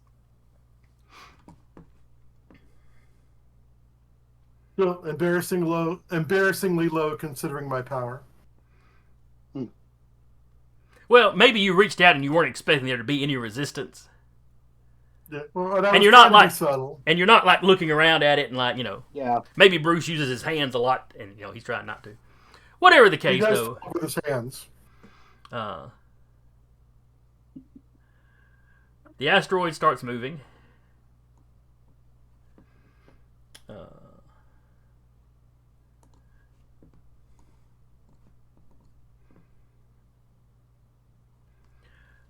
Let's see.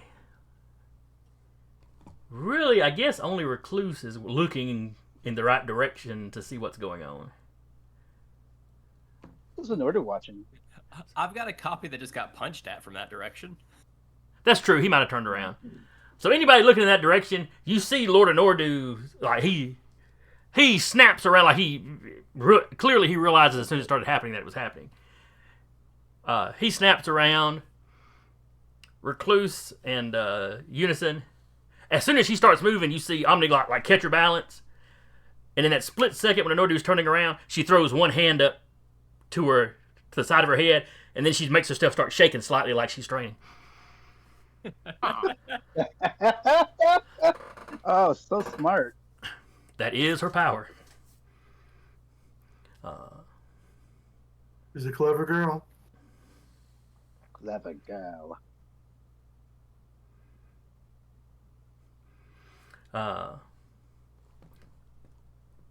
So yeah, at that point, Nordu is now focused, looking over here, and that asteroid bumps into the next one. Not hard enough that people go flying. It's just a little jostle. All of you manage it. All of you catch your balance. All right, good job, Bruce. All right, next up, we go to Recluse's rock, but it's not Recluse that's going. Are you sure? I'm pretty. Hey, y'all both got 8s, and this is just how the Roll20 ordered them.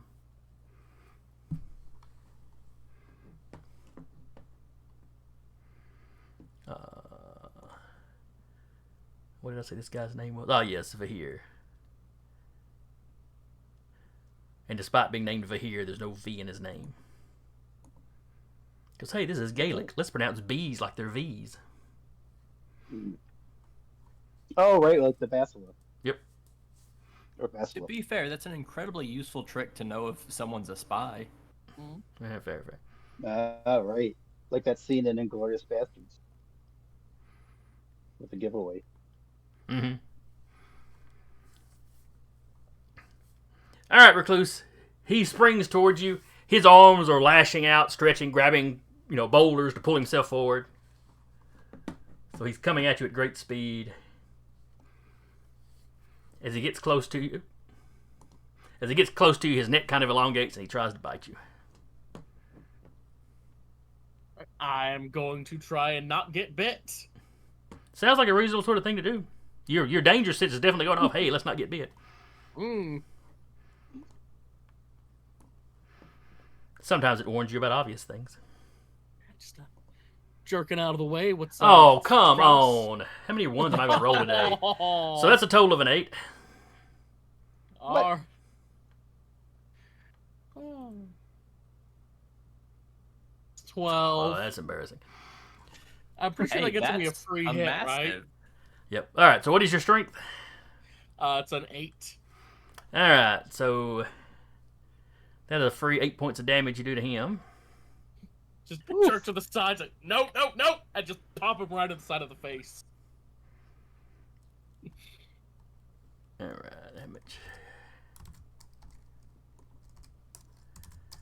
And he did this. Oh, wait a second. Oh, wait, I remember what I did here.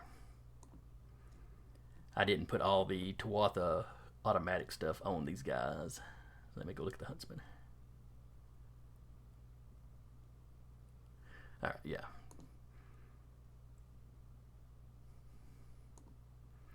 So that means Ray's opponent would actually have had a couple more points left. He hasn't been hit.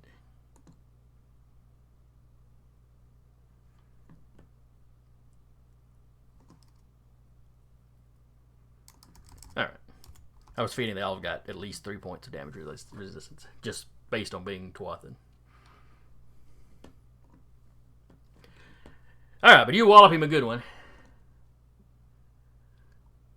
That elongated, his head, neck had elongated. You hit him, and that neck flies around, I hate fighting stretchy guys. And he kind of go, sailing a little past you, I guess. Oops. I keep moving my... Oh, well, probably help if I didn't try to move the token in OBS. That's probably what that problem was. So yeah, he kind of catches himself by here. I try to stay focused on the OBS so I can make sure that I'm showing what I need to be showing. And then Totally understand. sometimes you just try to grab the icon on that screen. You got to learn how to be a 2-monitor gamer. And that's the trick. I almost always play my games just on the one monitor. Same. All right, now it's Recluse's turn. So is he prone or? No. He caught his balance. Okay. It's like you knocked him off balance. He kind of stumbled for a second, but like I said, these things have gravity, so he's not like drifting off or anything. Yeah. I'm going to try and web him up using fast attack to give myself a bonus to +2 to try and get him all tangled up. Okay. And it says his coordination to resist. Oh, that should be a 9. Excuse me. Oh, because of the plus, yeah. Okay. No, that's way less better. Yeah. All right, so I dodged with an 11 for that first one. So you beat him by 1. Oh no, you said it to be you said it to be a 9. Okay. Yeah. All right, so he gets out of the way of it.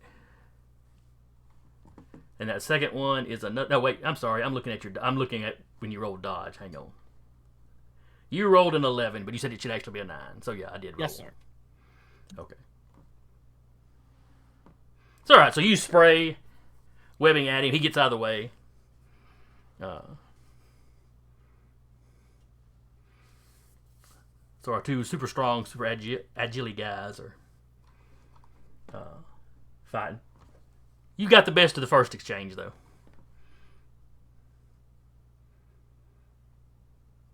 And while he came at you, if you've ever seen like a dog just go charging at somebody that they were really happy to see, that was kind of his emotional. He was coming at you like somebody coming at you for a good time. You know, I'm going to enjoy this. Yep. After that wallop you put on him, now he looks like somebody. Okay, I'm more serious. That's right. Okay, I'm in a fight. This isn't a game. He still looks like he's having a good time though. And you've seen that in villains before who like a good brawl. Yeah. Nothing wrong with enjoying a good fight. And we are back around to the top of the order, which is Independence Ray. Wait. Okay. I really shouldn't point this out, but my opponent did not go. And I don't see him on the list. Oh, you're right. Thank you. That's a big deal. Curtis, I'm sure I would have caught on eventually. Nothing else. Yep. Eventually, I just keep, wailing on clock, and he just takes it. That's the most overconfident villain I've ever seen. Or he's absorbing all that damage to give it back in one punch at the end of the fight. Yes. That too.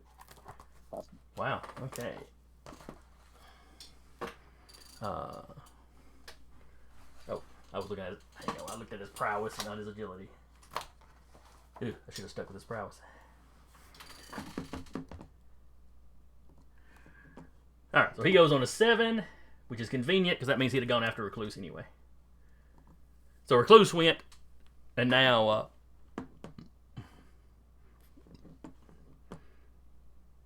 Clutch will go.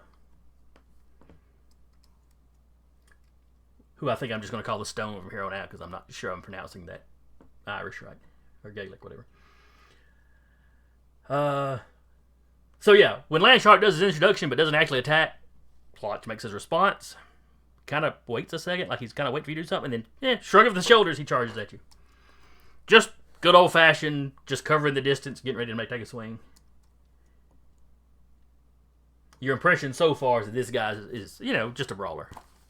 Right. Of course, a lot of people will think you're just a brawler until everything starts shaking. Alright, so taking a swing at you.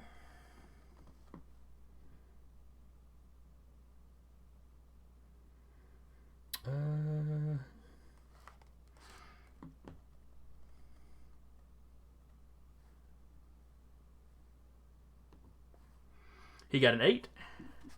I got a 10. You got out of the way.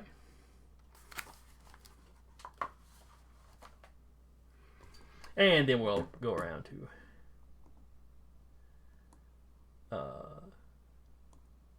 Mr. Gearhart. All right. So I really want to take up Evra right away. So given that I am at a -2 penalty, I would like to spend a determination point to activate Air Force Veteran. Okay. Give myself +2 to hit. Um, and hopefully if I hit that, even with Evra's inborn damage resistance, I'm hoping that this will be the last hit I would need. So let's find out. So I'm going to take this in manually, roll 1d6 plus coordination of 5 plus 3 for my power. My power specialty +2 because I activated Air Force Veteran. There's my hit. All 14. right, that's gonna be a hard one for him to get out of the way of. All right, so his coordination is a 6. Oh, I didn't subtract the -2. That was only 12. Okay, so that's a 12. That's 12. Yeah. All right, so he's got to beat 12. He's got a coordination of 6.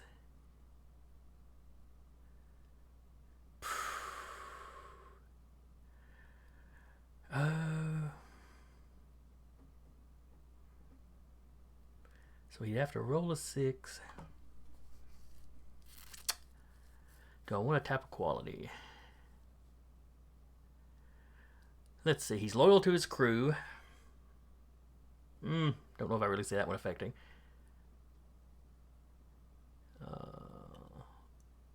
Always shivering. And unemotional / cold. I don't really see any of those that are going to help him dodge, though. So I guess he's got a 1 in 6 chance of... Well, actually, I'd only give him a tie. Oh, well, let's see how it goes.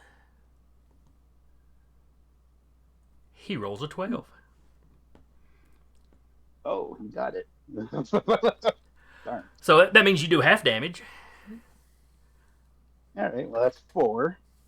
All right, so he takes 4. All Tuatha have the damage resistance of 3. So no, that does not take him out. It does get through. It does hurt him. He is lower than he was.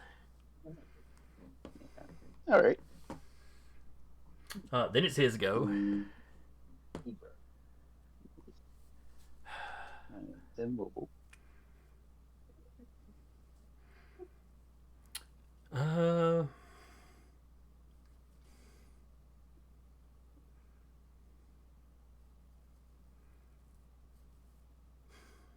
If he gets you in a full hold, though,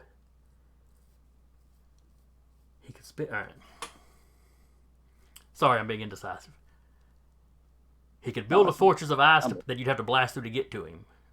But then he's not doing anything to you this round. Where if he could get you into a full hold, that at least buys him some time. Yeah.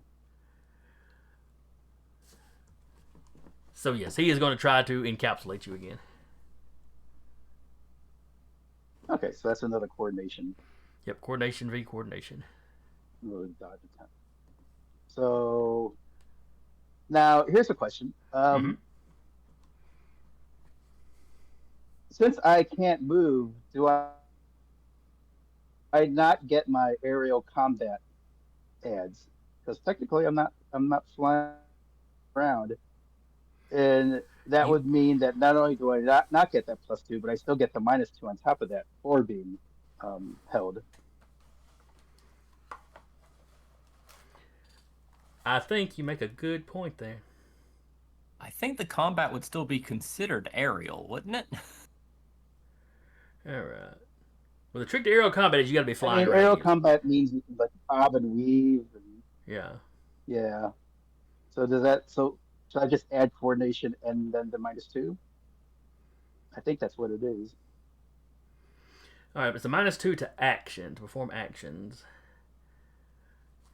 Does dodging count as actions or reactions, though? I think dodging is a reaction, so I don't think you get the penalty there. But you also don't get the. But you do not get the bonus for aerial. Got it. All right, here we go. And 13 was. Oh, look at that! Great time to roll a 1. Great time to roll a 1. Not even close. See, I am a ice cube. Oh dear.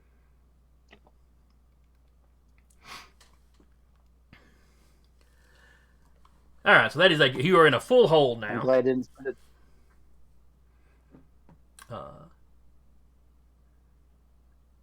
So you can't move. You can't take any actions except escape until you successfully escape from it. Escaping is, I think.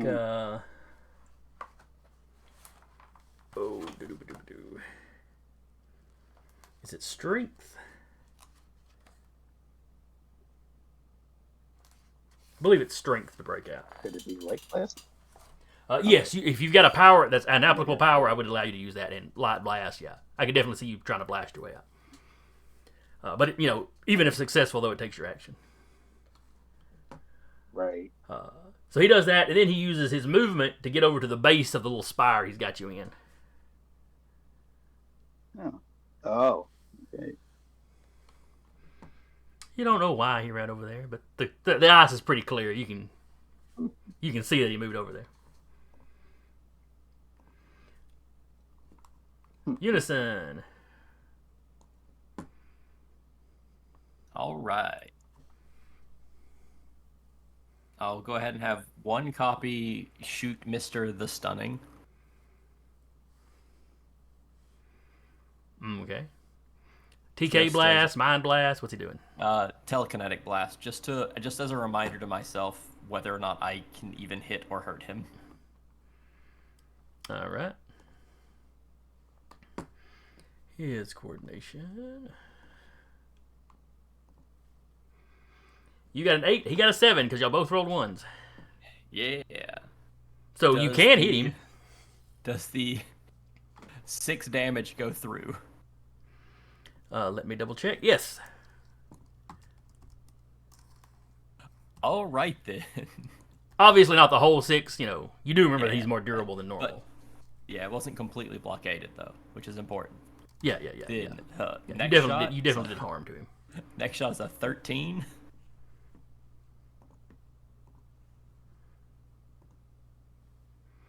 He got a 10. All right, 6 damage. Okay. Next shot's a 10. Wait. Oh, sorry.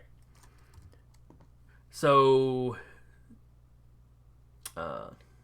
you made him a 3. That makes it a major. Your TK blast can do knockbacks and stuns. Oh yeah. So you rolled a possible knockback, not a possible stun. That would have required a massive. But so give me a roll of your TK versus just straight TK score versus his strength. 12. 12 is a tie. And I think tie. Let me double check. As I say, I think ties do nothing, but let me make sure it doesn't at least knock him prone.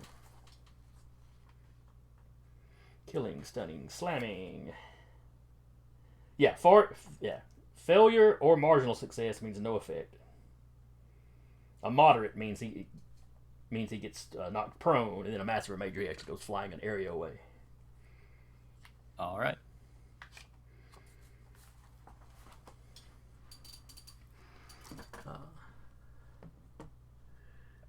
So how many more U's do you have to go? That was 2 blasts. The third blast was also a 10. Okay. Hey, that's cute. Okay, a miss. Okay. Number 4 is a 9. Miss. Number 5 is an 8. Miss. Number 6 is a 13. Massive That could be success. All right. It will go slam then stun. So 9 slam. All right. And both of these are going to be versus strength, so he's rolling the same thing. All right. He Matches doesn't the get slam. slammed. 10 on stun. He's not stunned. Okay. But he does take the damage. Yeah. He's been taking 3 points of damage. He's looking kind of rough, truthfully. Just for how many blasts he's taken. 4, 5, 6. I've only got one left, so one more shot at him. An 8.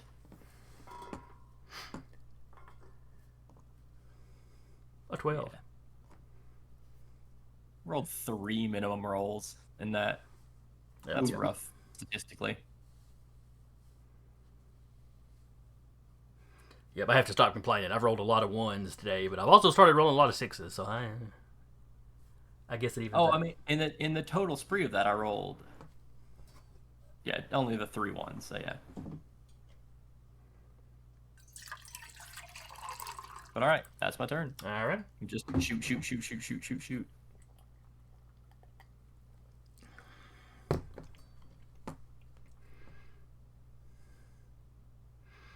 All right. After you, it is Omniglot.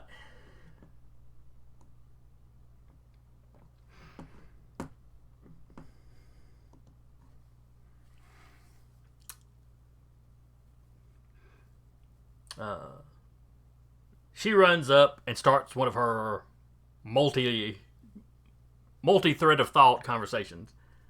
First, complimenting him on how well, he just, how well he just did with all that, getting hit so many times and, getting taken out of the way so many times. That's got to impress Lord of Nordu, and he starts going into how that's got to impress Lord of Nordu. We'll also bring you up, especially after the failure that got your father crippled. She's like running him through an emotional gauntlet here. Oh, you liked it? So somebody give me a D6 roll for her. Not me. We start with Zach as always. Yep, we start with Zach. We always start with Zach. We always. Okay. Oh, hey, better than I thought I'd do for her. Pretty good. Hey.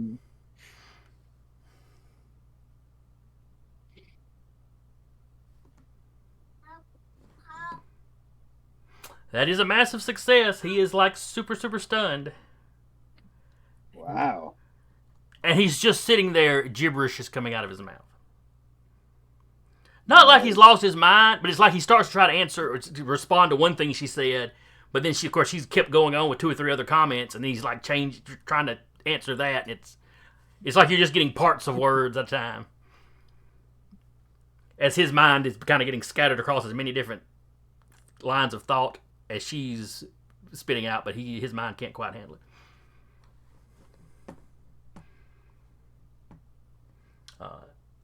And he's out for the chapter with a massive success.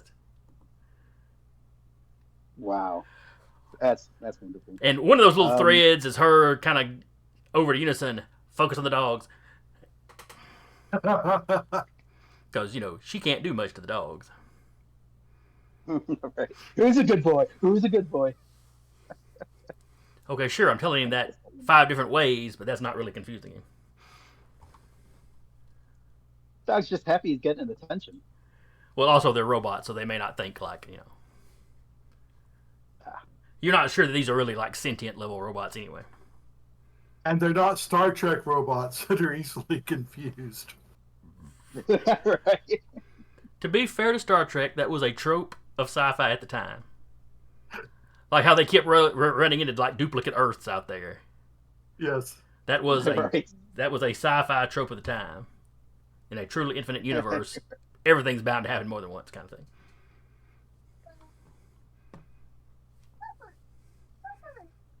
So now the dogs attack.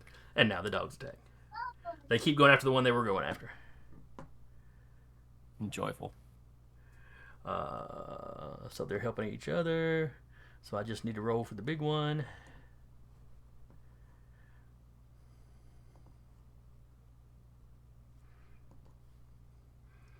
And I roll a 1.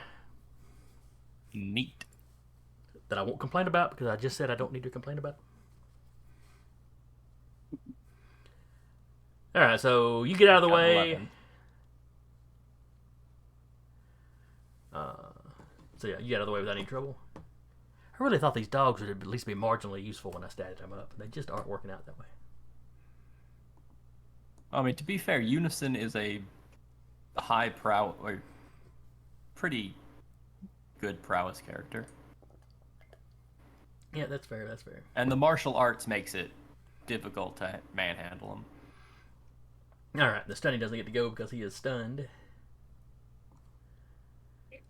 So we're back over to Land Shark. Okay, I'm gonna clock. You're going to try. According Yeah. to what I found. I will throw a punch. Let's see if I hit.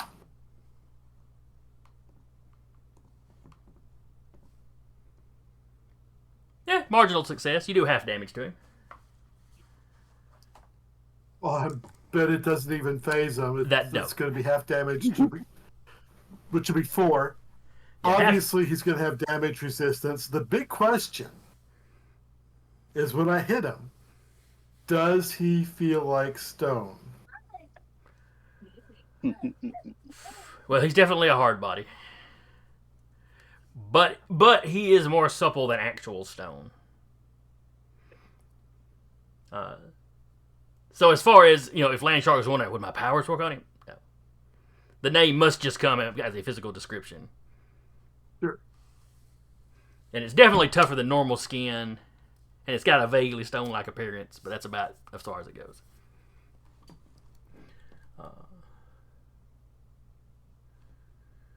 Then it is Vahir, who is going to try to wrestle Recluse.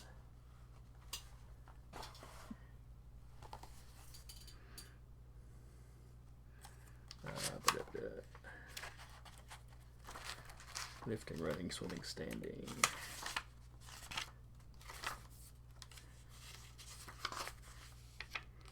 Wrestling. All right, so this is his prowess versus Recluse's prowess or coordination, whichever you would rather use. And martial arts does not factor into this, right? No, you have to have wrestling, Right. which he does. Think about that later. But yeah. I'll roll prowess because they're both the same. Okay. 14 is the number to beat. Yep. Could not do that even if I had tapped something. All right, so but he only beat you by 2. So that gives you a partial hold. You can perform actions, but at a -2, and you can't move away from him. If he tries again later, he gets another moderate. It upgrades to a complete. From a partial hold to a complete hold. Like I said, -2 to actions. Now that -2 does not apply to your actual escape action. Yeah. If you try to just get out of it with your action.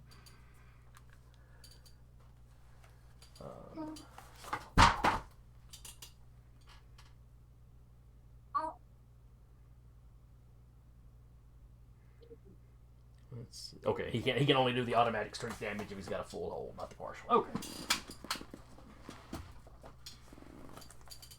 I didn't damage a book. Let it fall off like that. All right, so he's his arms are stretching out and wrapping around you multiple ways. You left the door. And it's your go. Jason, you're about to hate me, so I'm going to just punch him in the face. And I'm going to use my fast attack to give myself a +2 to hit. Okay. So I'm basically punching him like I'm not even bound. 13 to hit. All right, let me roll his prowess.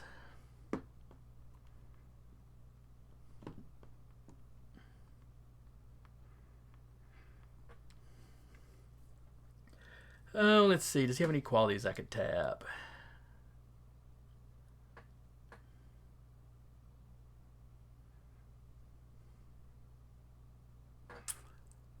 I'm going to tap Cosmic Bully.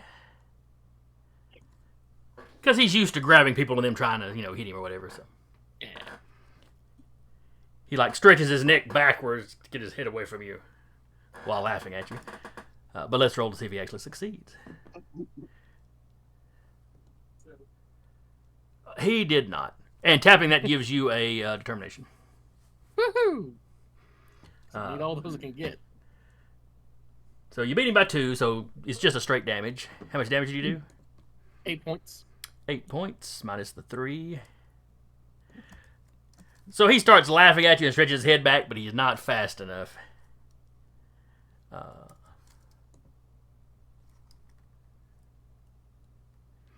And you end up ringing his bell again. But, he's not unconscious. He's not stunned, so it doesn't do anything for its hold, but his head, wow. Please, just let me go and lie down. Okay.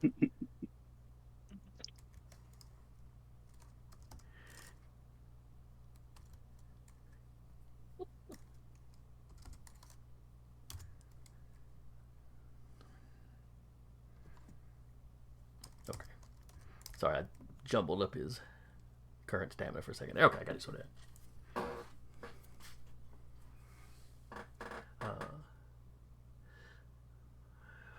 But yeah, he snaps his head back and gets a real kind of cheesed off look on his face.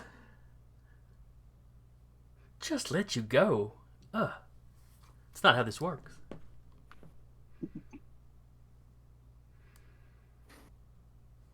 I might let you off the edge of this thing.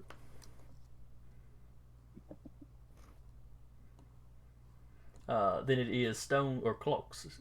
The stone's turn again.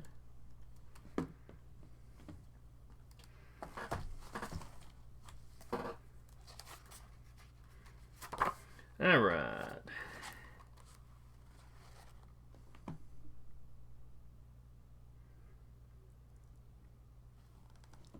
Land Shark, he's gonna try to wrestle you. Okay.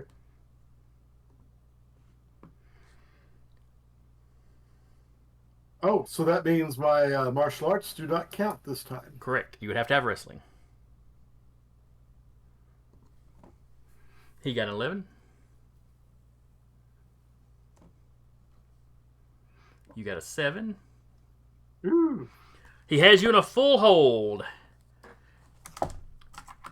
Having you in a full hold means he can apply his strength damage to you automatically, so he gets you in the full hold and then squeezes bear hug style. I should probably not have closed the page with his stats. That is 9 points of damage. Oh, He's a strong I feel that. fella.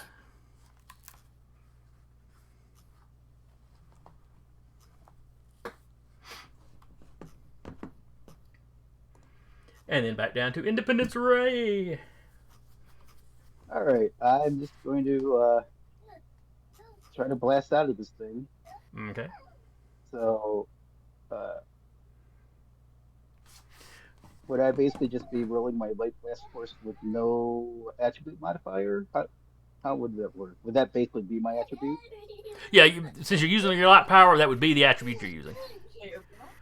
And you're rolling versus... Hang on, I clicked the wrong guy.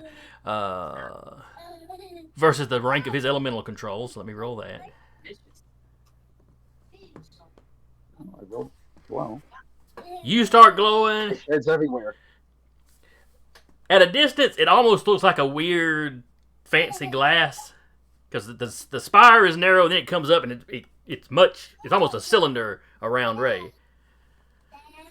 But you start glowing, and that cylinder that's containing you, it just sort of explodes and goes flying off, half melted. Cracks run down the entire spire, and that whole thing kind of starts falling apart and collapsing. Does anything fly into an order's face just for spite?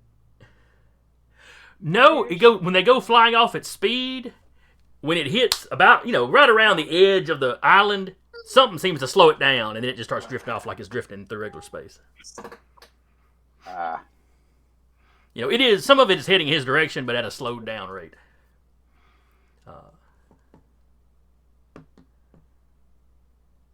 It might be having to force its way through whatever it is holding the thing in place. You don't have a lot of time to really put a lot of scientific thought into it.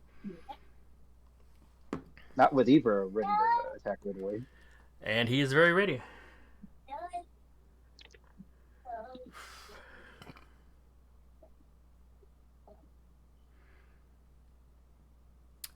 And he uses his round to make a ice construct around him.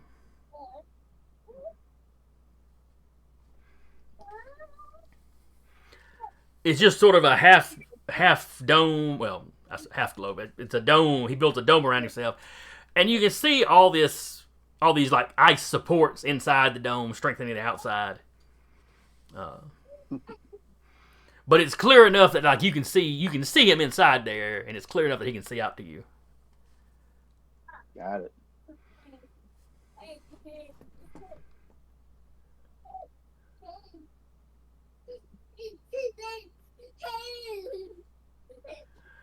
And then over to Unison. Yeah, get your arm back in there. I guess it's. I really don't want to shoot dogs, but I guess I kind of have to. Well, keep in mind they're really just robots. At least Oh, tell yourself that as they yelp when you hit them. Yeah. All right, starting from the far right, I'll shoot the assistant dog first, the smaller one. Okay. That's Kona. Be a 12. All right. That's his coordination to get out of the way.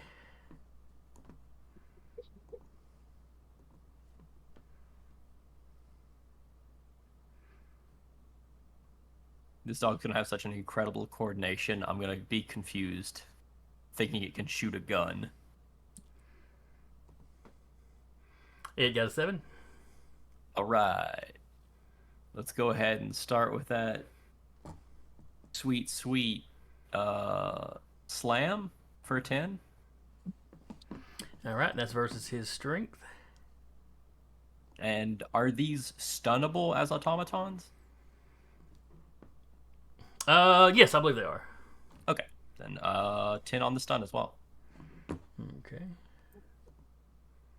He is not stunned in the slightest. You do, however, slam him an area back. And you see when he hits the edge, it's like his speed slows down. You know, but then he's out there out of gravity, just sort of drifting. His legs are kicking. I'm going to temporarily qualify that as defeated. Mm-hmm. Second shot will be on the larger dog. Okay. A 10. Arter. His coordination.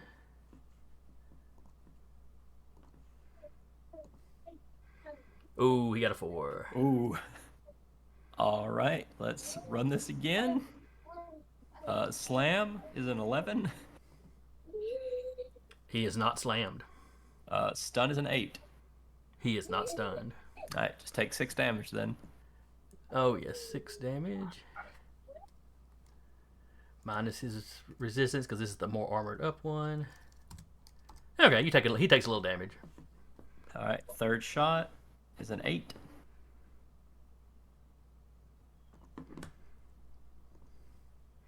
Oh, you hit him. All right, 6 damage.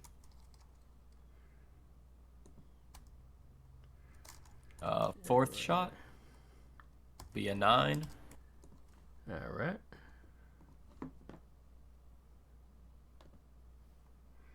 That's a 5. So that's a massive success. So he'll take the damage. Slam on 12. And stun on 12. Nice. All right. So he needs 2 12s. His strength is a 7.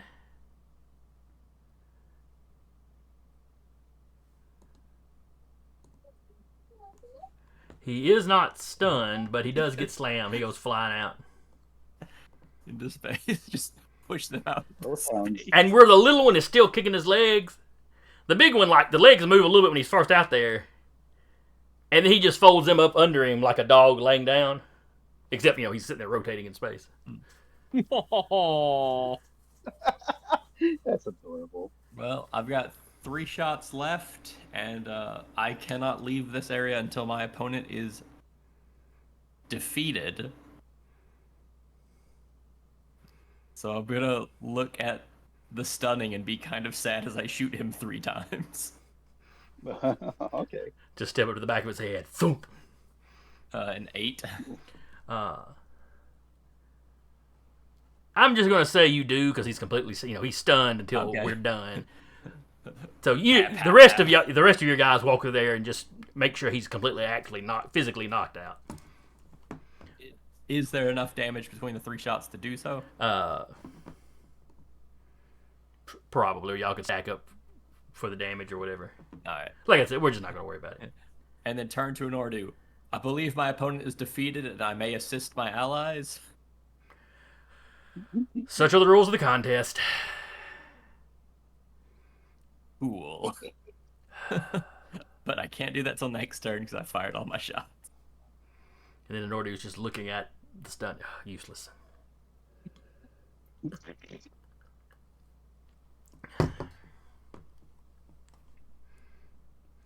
Then it's Omniglot, who can't really do anything until she has somebody fly her over to another area. She does not want to wind up like those poor little dogs. There are 7 flyers available, Omniglot. Don't worry. Just tell me which island you would like to go to. She will spend her round observing, and then when your turn comes up, she'll tell you which one she wants to go to. All right. And she'll pick which unison is going to be her backpack or her jetpack. Fair enough. All right, then it's the doggies' turns. They have no ranged attacks or anything, so they are essentially done. In fact, we'll go ahead and put X's on them, even though they're still functioning fine. And on the stunning, just so there's no question that they're out. So with those 3 out of the order, we immediately jump over to Landshark.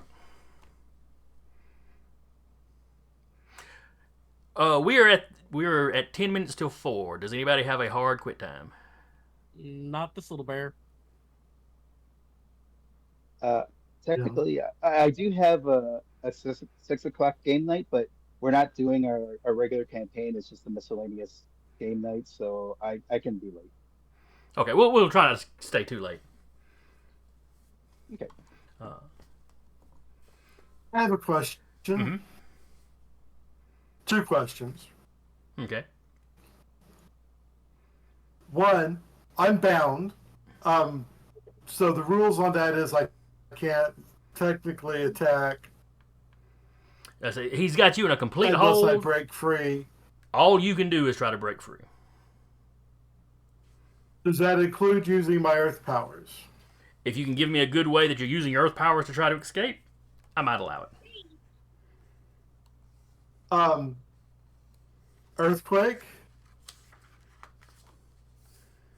Well, that's going to shake the 2 of you, but he's gripping you. So yeah, he might fall over, but he's going to fall over holding you and fall over with you.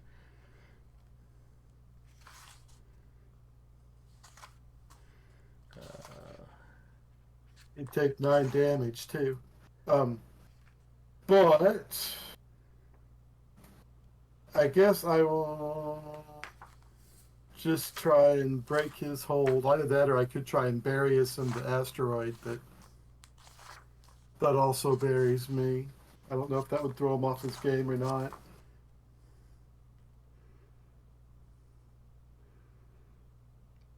So I just roll strength to try to break free. Let's see, I'm looking at wrestling or at escaping right now. Let's see. When you're being held by an opponent, you can attempt to escape the hold with a prowess or strength test. So whichever one's better for you. Failure marginal, no effect. Moderate success, escapes a partial hold or changes a complete hold to a partial hold. Major success, escapes complete hold. And a massive success, you would not only escape, you would reverse it. So you'd have him in a hold, and then you could squeeze him for damage. Though you can choose to just escape if you just want to go off and get him off you. And I'm going to use a point of determination. And I guess it's like, you're tough, but I did warn you. I'm a shark. Fair enough.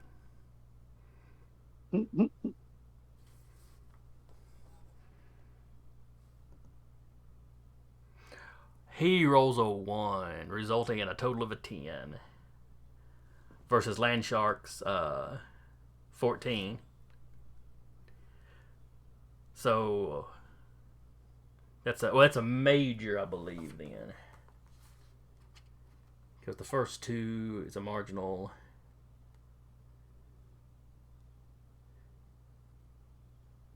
No, the first two is a marginal. The second two is a moderate.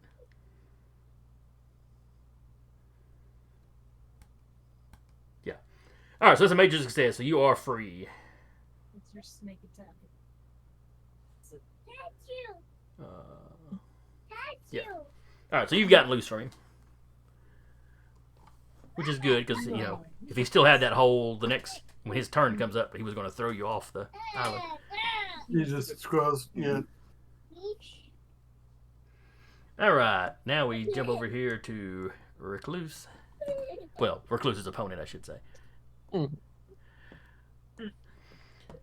right, and Vahir has got you wrapped up in a part, but only in a partial hold, so he can't do the automatic squeeze.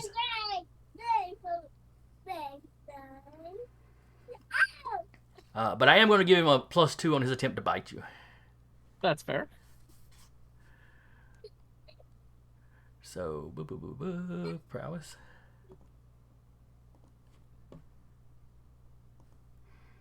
So that is a 12 to bite. That's a 14. Come on, I just want to use his bite one time. I'm already really dodgy and have 3 ranks in martial arts, so any melee attack against me is... Yeah, but this is his second outing, and y'all are going to get to see what his bite does. I'm sorry. I completely empathize. I'm serious. It is the plight of the GM. It is the plight of the GM. Recluse, you're up. Alright, I'm going to try and break out of this hold. Okay. Raw strength, right? Or prowess, whichever's higher. That'd be strength. I And thought it I'm was. going to tap Blessed by the Crawling Gods, give myself a +2 to this. All right. That's a 14. 15. Dang! He rolled max, and he's got the wrestling skill, which is helping him. So his strength of 8 plus his wrestling, and then rolled a 6.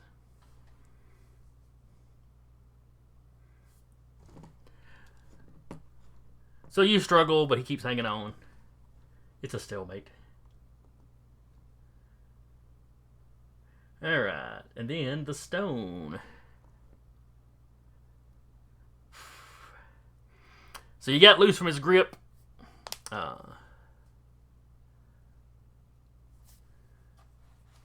So now,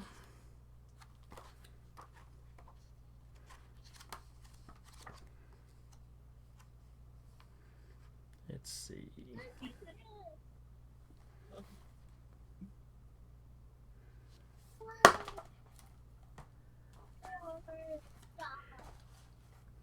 Landshark, he rears back with both fists up in the air in that classic kind of Hulk ground pound.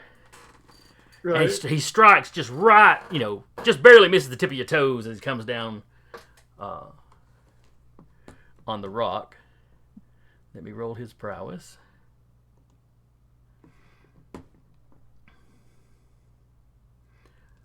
Ooh, another max roll. And you need to give me a agility in this case to avoid falling off with this piece of rock that he's basically detached from the rest of it.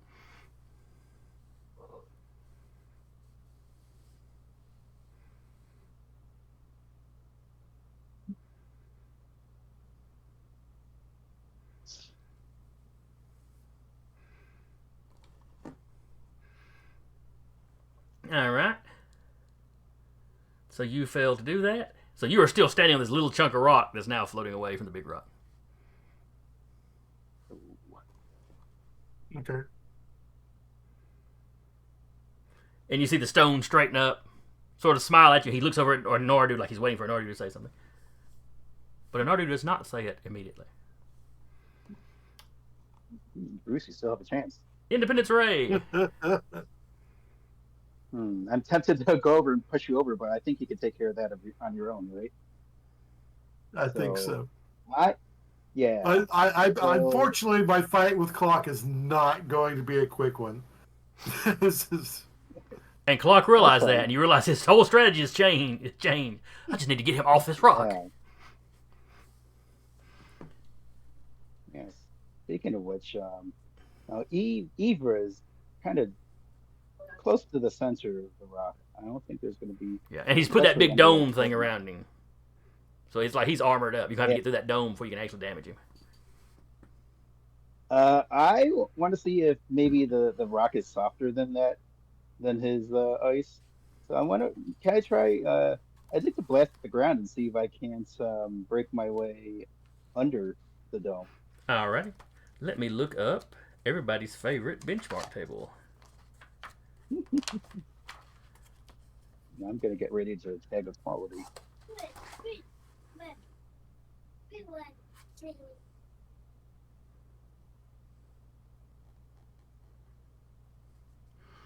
Alright. Stone is rank 6. But this isn't one solid stone, so I'm going to give it the same rank as concrete, which is 5. So roll the rank of your power. Hmm. I will roll the material strength. And just for funsies, I'm going to, I would like to spend a determination point to activate hosting an alien energy being because I would like to pour some extra strength into this class. That's So fine. I'd be rolling with a 9. So I'll type that in manually. Plus 9.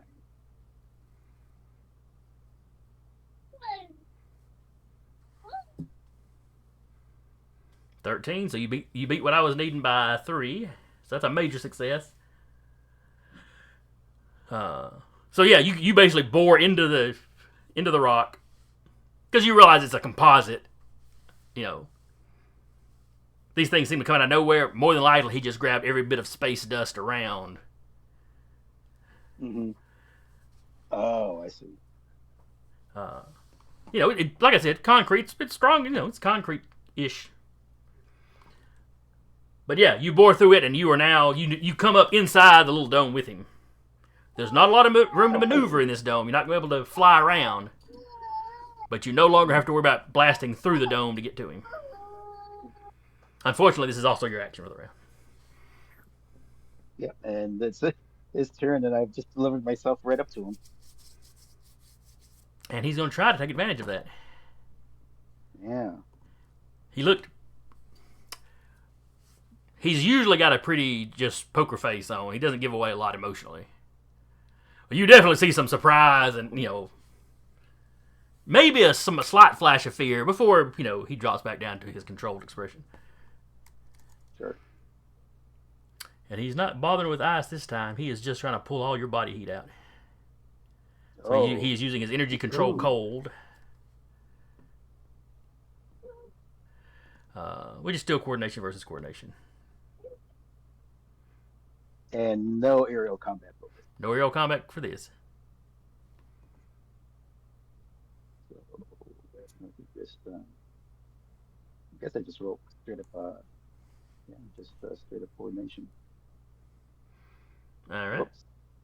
He beat you by 1, so that is 7 points of damage. Yo. Mm. Yeah, it stings. Oh, cold. You're starting to shiver like he's shivering, because he's always shivering. Just like Hulk is always angry.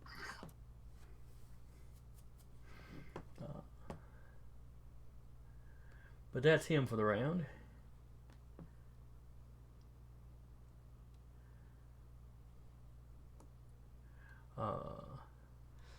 Unison, you're up. All right. Where does Omniglot want to go? She wants to go help Recluse. All right. 2 copies will carry her over to the Recluse. All right, and then what are the rest of you doing? Hurry, hurry, the people are crying. Go. Um, Go get the pets. Don't give that tip. The way he said the rules, am I allowed to help more than one at a time now that my opponent is defeated? How did he state it? He said once you've defeated your opponent, you are free. To aid his teammates. Did he even talk about like going after a specific I opponent? think he said I eight. think he was. I think he may have said aid any of your allies. A little pear. Not any one of you. Yeah. The intent of that may have been go help one of your buddies, but it's not specifically how it was statement worded. Itself was It's like the overworded. statement may not have had duplicators in mind when they said that. Cool. And I will go ahead and send 2 over towards Bruce. Okay. And I will send 1 over towards Ray. All right. And you can And move am pretty I fast. Oh, well, I should move your guys. Yeah. Am I able to take attacking actions afterwards? No, I'm going to say it takes your move to move that far. Because you're essentially covering like 4 areas. Like I said, this map is not to any kind of scale. Are either of the 2 that have not moved able to see any of the opponents? Yeah, you can see them, but you'd be firing from 2 areas away at the closest guys. I will attempt to mental blast our stretchy lizard friend. That's right. Mental blast does not. That requires line of sight, if I remember correctly. All right, your stretchy friend is Vahir. So is it will versus will to hit? And then the rank for the. So yes. Yeah, that sounds. And then sounds rank right. for damage. Yeah.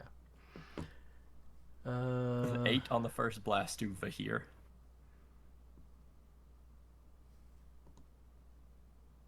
All right, that's a 7. How much damage did you do to him? 2 damage. That ignores physical damage reductions. Ah! And then the second blast at Vahir. It's a 10.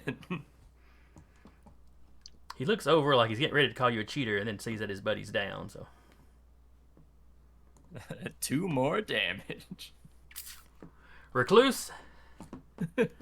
Vahir's arms go slack around you. His tongue kind of lolls out, and his head just sort of drops gently on your shoulders. So you're now. It's now like you're holding him like a sleeping child. No. Recluse just shoves him off. No. The arms spin around, unwrapping, and he plops on the ground with the stretched out arms, just sort of sprawled out. There's a slight snore. Guys. I turn to Unison and just thank you so much. My brain became more dangerous, and I'm scared of it.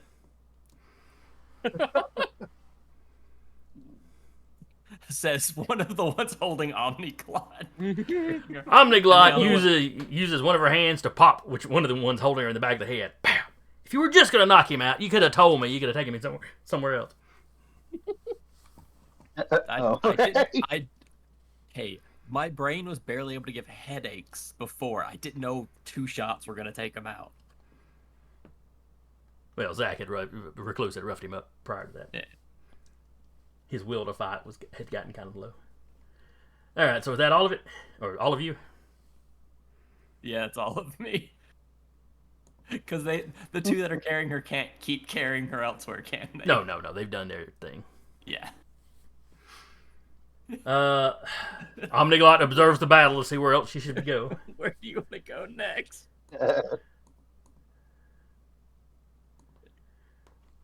And we're to Landshark. Okay, I'm going to tell Clock to. Oh, let me clarify something. I'm a land shark, and I'm gonna, obviously take the piece of Earth that I'm on back and just, launch myself at him. Okay. In a punch. No problem. Actually, wait a second. Are you okay? If I'm Let me see. I don't know if you'll let me do this in one round because I'm keeping myself from floating off into space. Okay, that's no problem. But I'm also thinking about using my last point of determination and trying to bind him. Yeah, you can definitely do that with your earth power. Okay. You know, Which unfortunately is just coordination versus coordination. But I will use determination to boost. okay. And I don't know what your coordination is, but his is not great. Chicken tenders. Mine's okay. It's not. All right, so he rolled an 8. Oh my god. It's a perfectly good plan, and then the dice went no. The dice hated me. So yeah, the ground starts to come up and swallow him around. He sort of does a little leap backwards away from it. Do you want a great big salad with But vinaigrette? you have no problem drifting back down to the asteroid.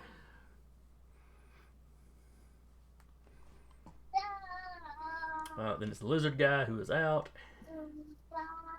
Recluse, you are now free to go help your buddy somewhere else.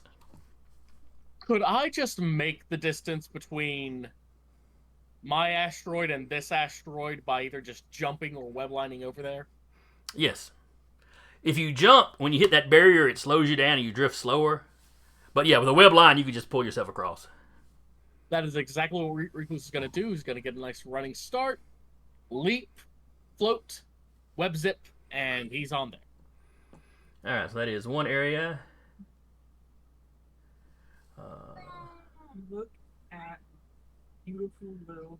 So yeah, you are on the asteroid. All right. And, so I still have an attack option? Well, let's see. You went from into the next area, Your man. and then into the next area after that. But your web swing is pretty high, right? Mm-hmm. So rank 7. Then got fast yeah, attack. because the problem with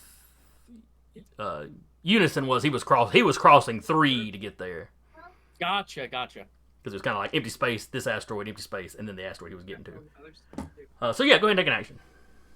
All right. I'm going to throw a punch right into Clock's kidneys. All right. Ew, booger. Run up.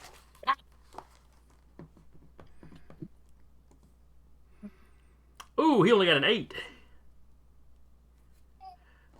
So that's a massive success. How much damage do you do? I do 8 points of damage.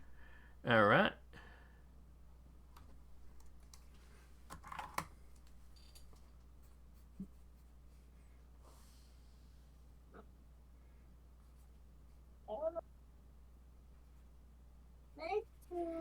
All right. He's tough. You don't do like the full damage. It clearly doesn't get through. But there's definitely as you can tell, you've definitely hurt him. Mm-hmm. And he glances over at you, and then he glances over at his unconscious buddy the next asteroid over. Then it's his go. It seems things are not going well for my allies. Do you hear Titten crying? Because he also at that point clocked that there's 2 unisons flying at him. You're not gonna go give Titten up. He won't crash. Titten wants it. And let's see.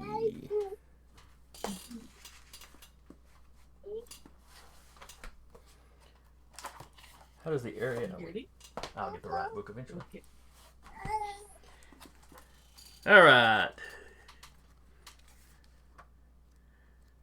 Recluse, you're going to get a determination as this guy is going to power stunt. Hooray! And also, oh no.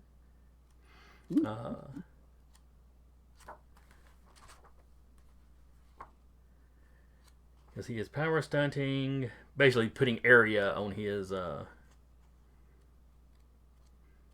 strength. Mm-hmm.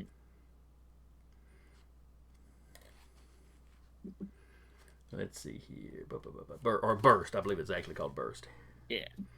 Affect everyone within close distance, so that'd be you and Landshark.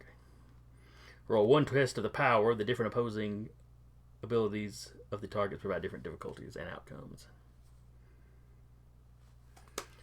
So he rolls his strength.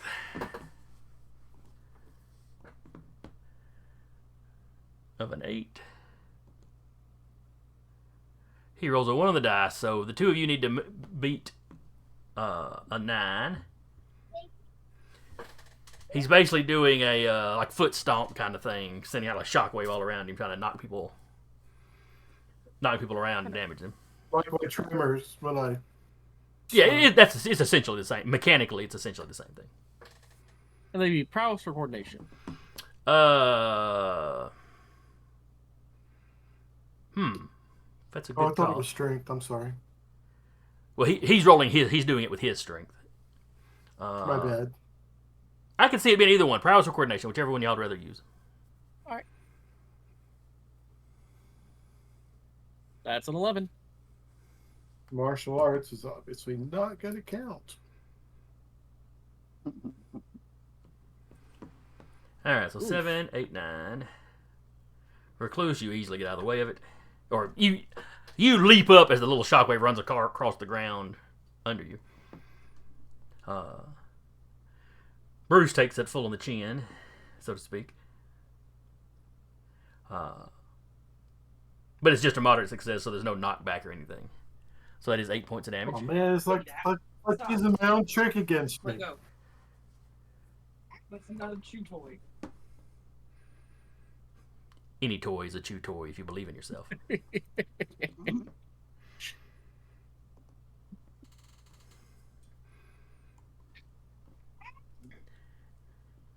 All right, top of the order. Ray. All right. Well, I'm gonna go for it. I'm gonna try to blast him before he can take me out. This is I've only got Thunderdome. 2 men enter, 1 man leaves. Yeah, exactly. And we still have an order to do. We might be winning now, but we still got an order to do. So I want to try to conserve my determination. So I'll just do a straight up blast and hope the dice go my way. When have they ever betrayed you?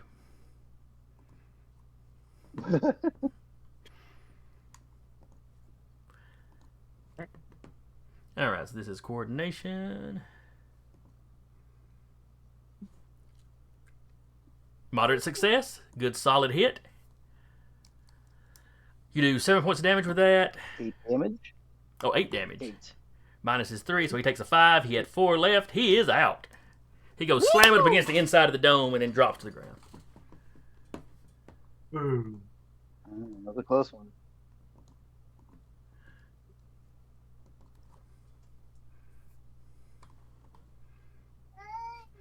Then it's his turn, but he's out.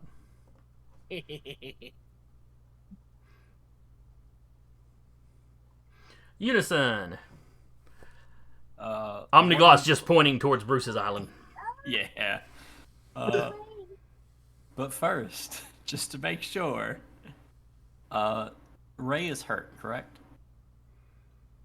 Or did he take any damage, or was it just... No, he took the 7 points of damage. I don't think anyone knows.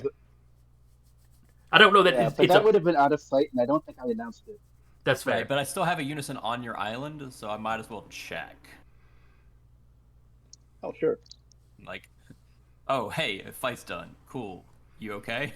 Well, he's under the dome, but you can see the big tunnel he bore getting through there. So No.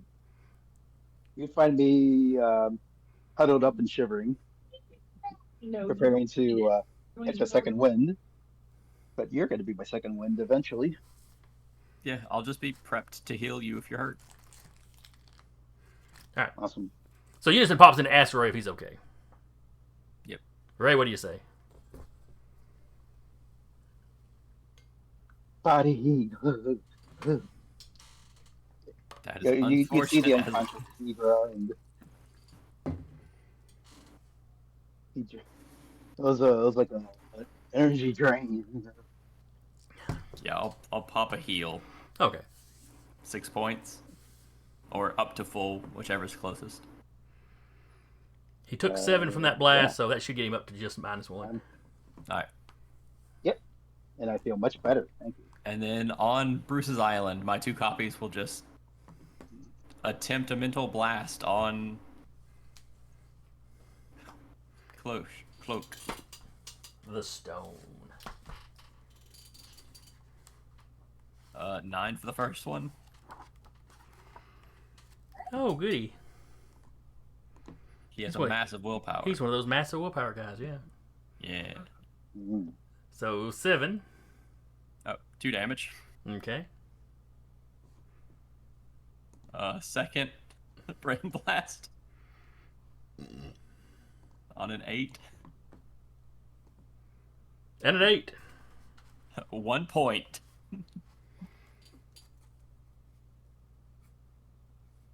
And then the Alright. other 2 will carry Omniglot over. Okay.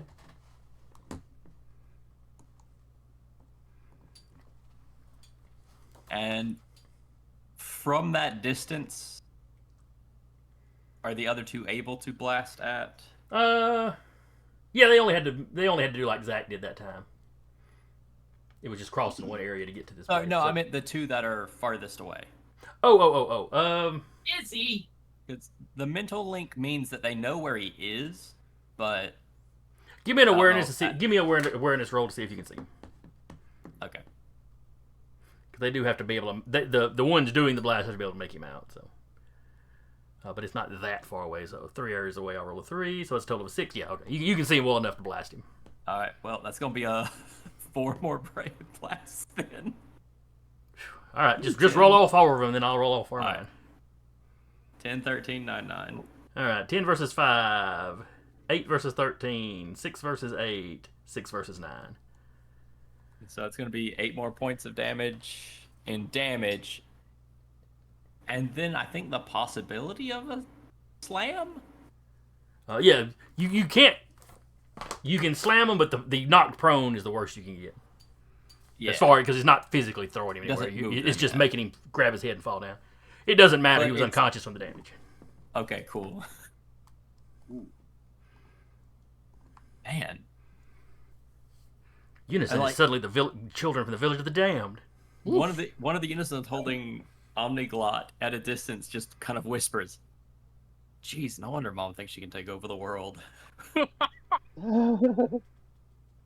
Oh yeah, you may be taking after her.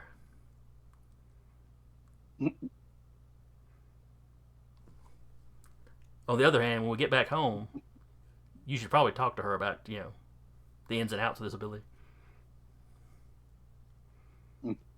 Yeah, I'm sure that's gonna happen. Oh right, we're in Wait. space. Let's stop talking. You know we're gonna have to have a family dinner as soon as we get home. I don't want to think about that. I had 2 siblings search my number to get to talk to you. I'm not exactly prone to family dinners right now. We'll talk later. All right, then it's Omnilot's turn. Yeah.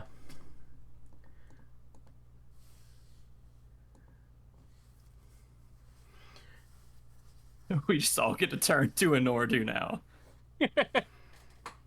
He cracks his knuckles and kind of holds his hands up and does the whole come get it. Mm-hmm.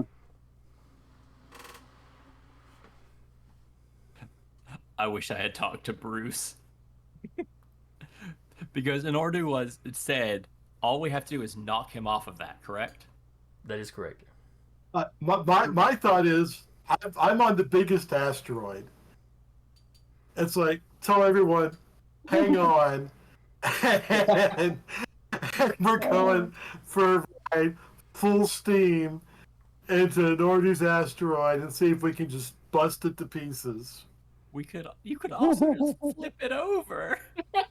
Oh, well, okay, yeah, smarter plan. Unfortunately, it's not what we do here. You could either colony drop him or just Well, I push him off the side. Well, anyway, that's where we're gonna wrap for the day. Is him doing the good old that classic Thanos, both hands out, come get me. Hope y'all had fun. I enjoyed this. That was a fun fight. Even if my boy didn't get to bite nobody. I'm sorry.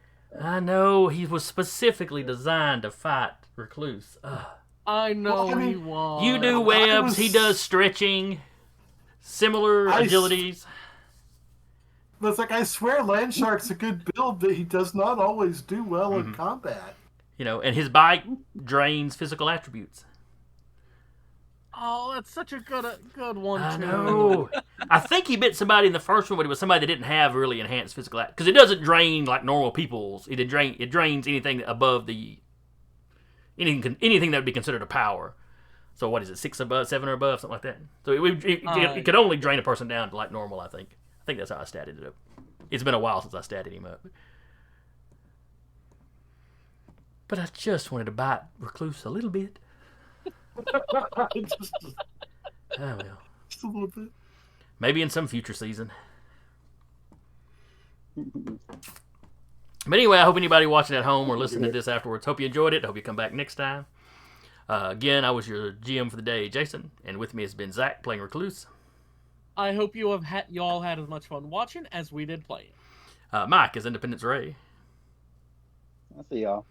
Taylor is Unison. See you. And Curtis as Landshark. Laters. And we will see y'all next time.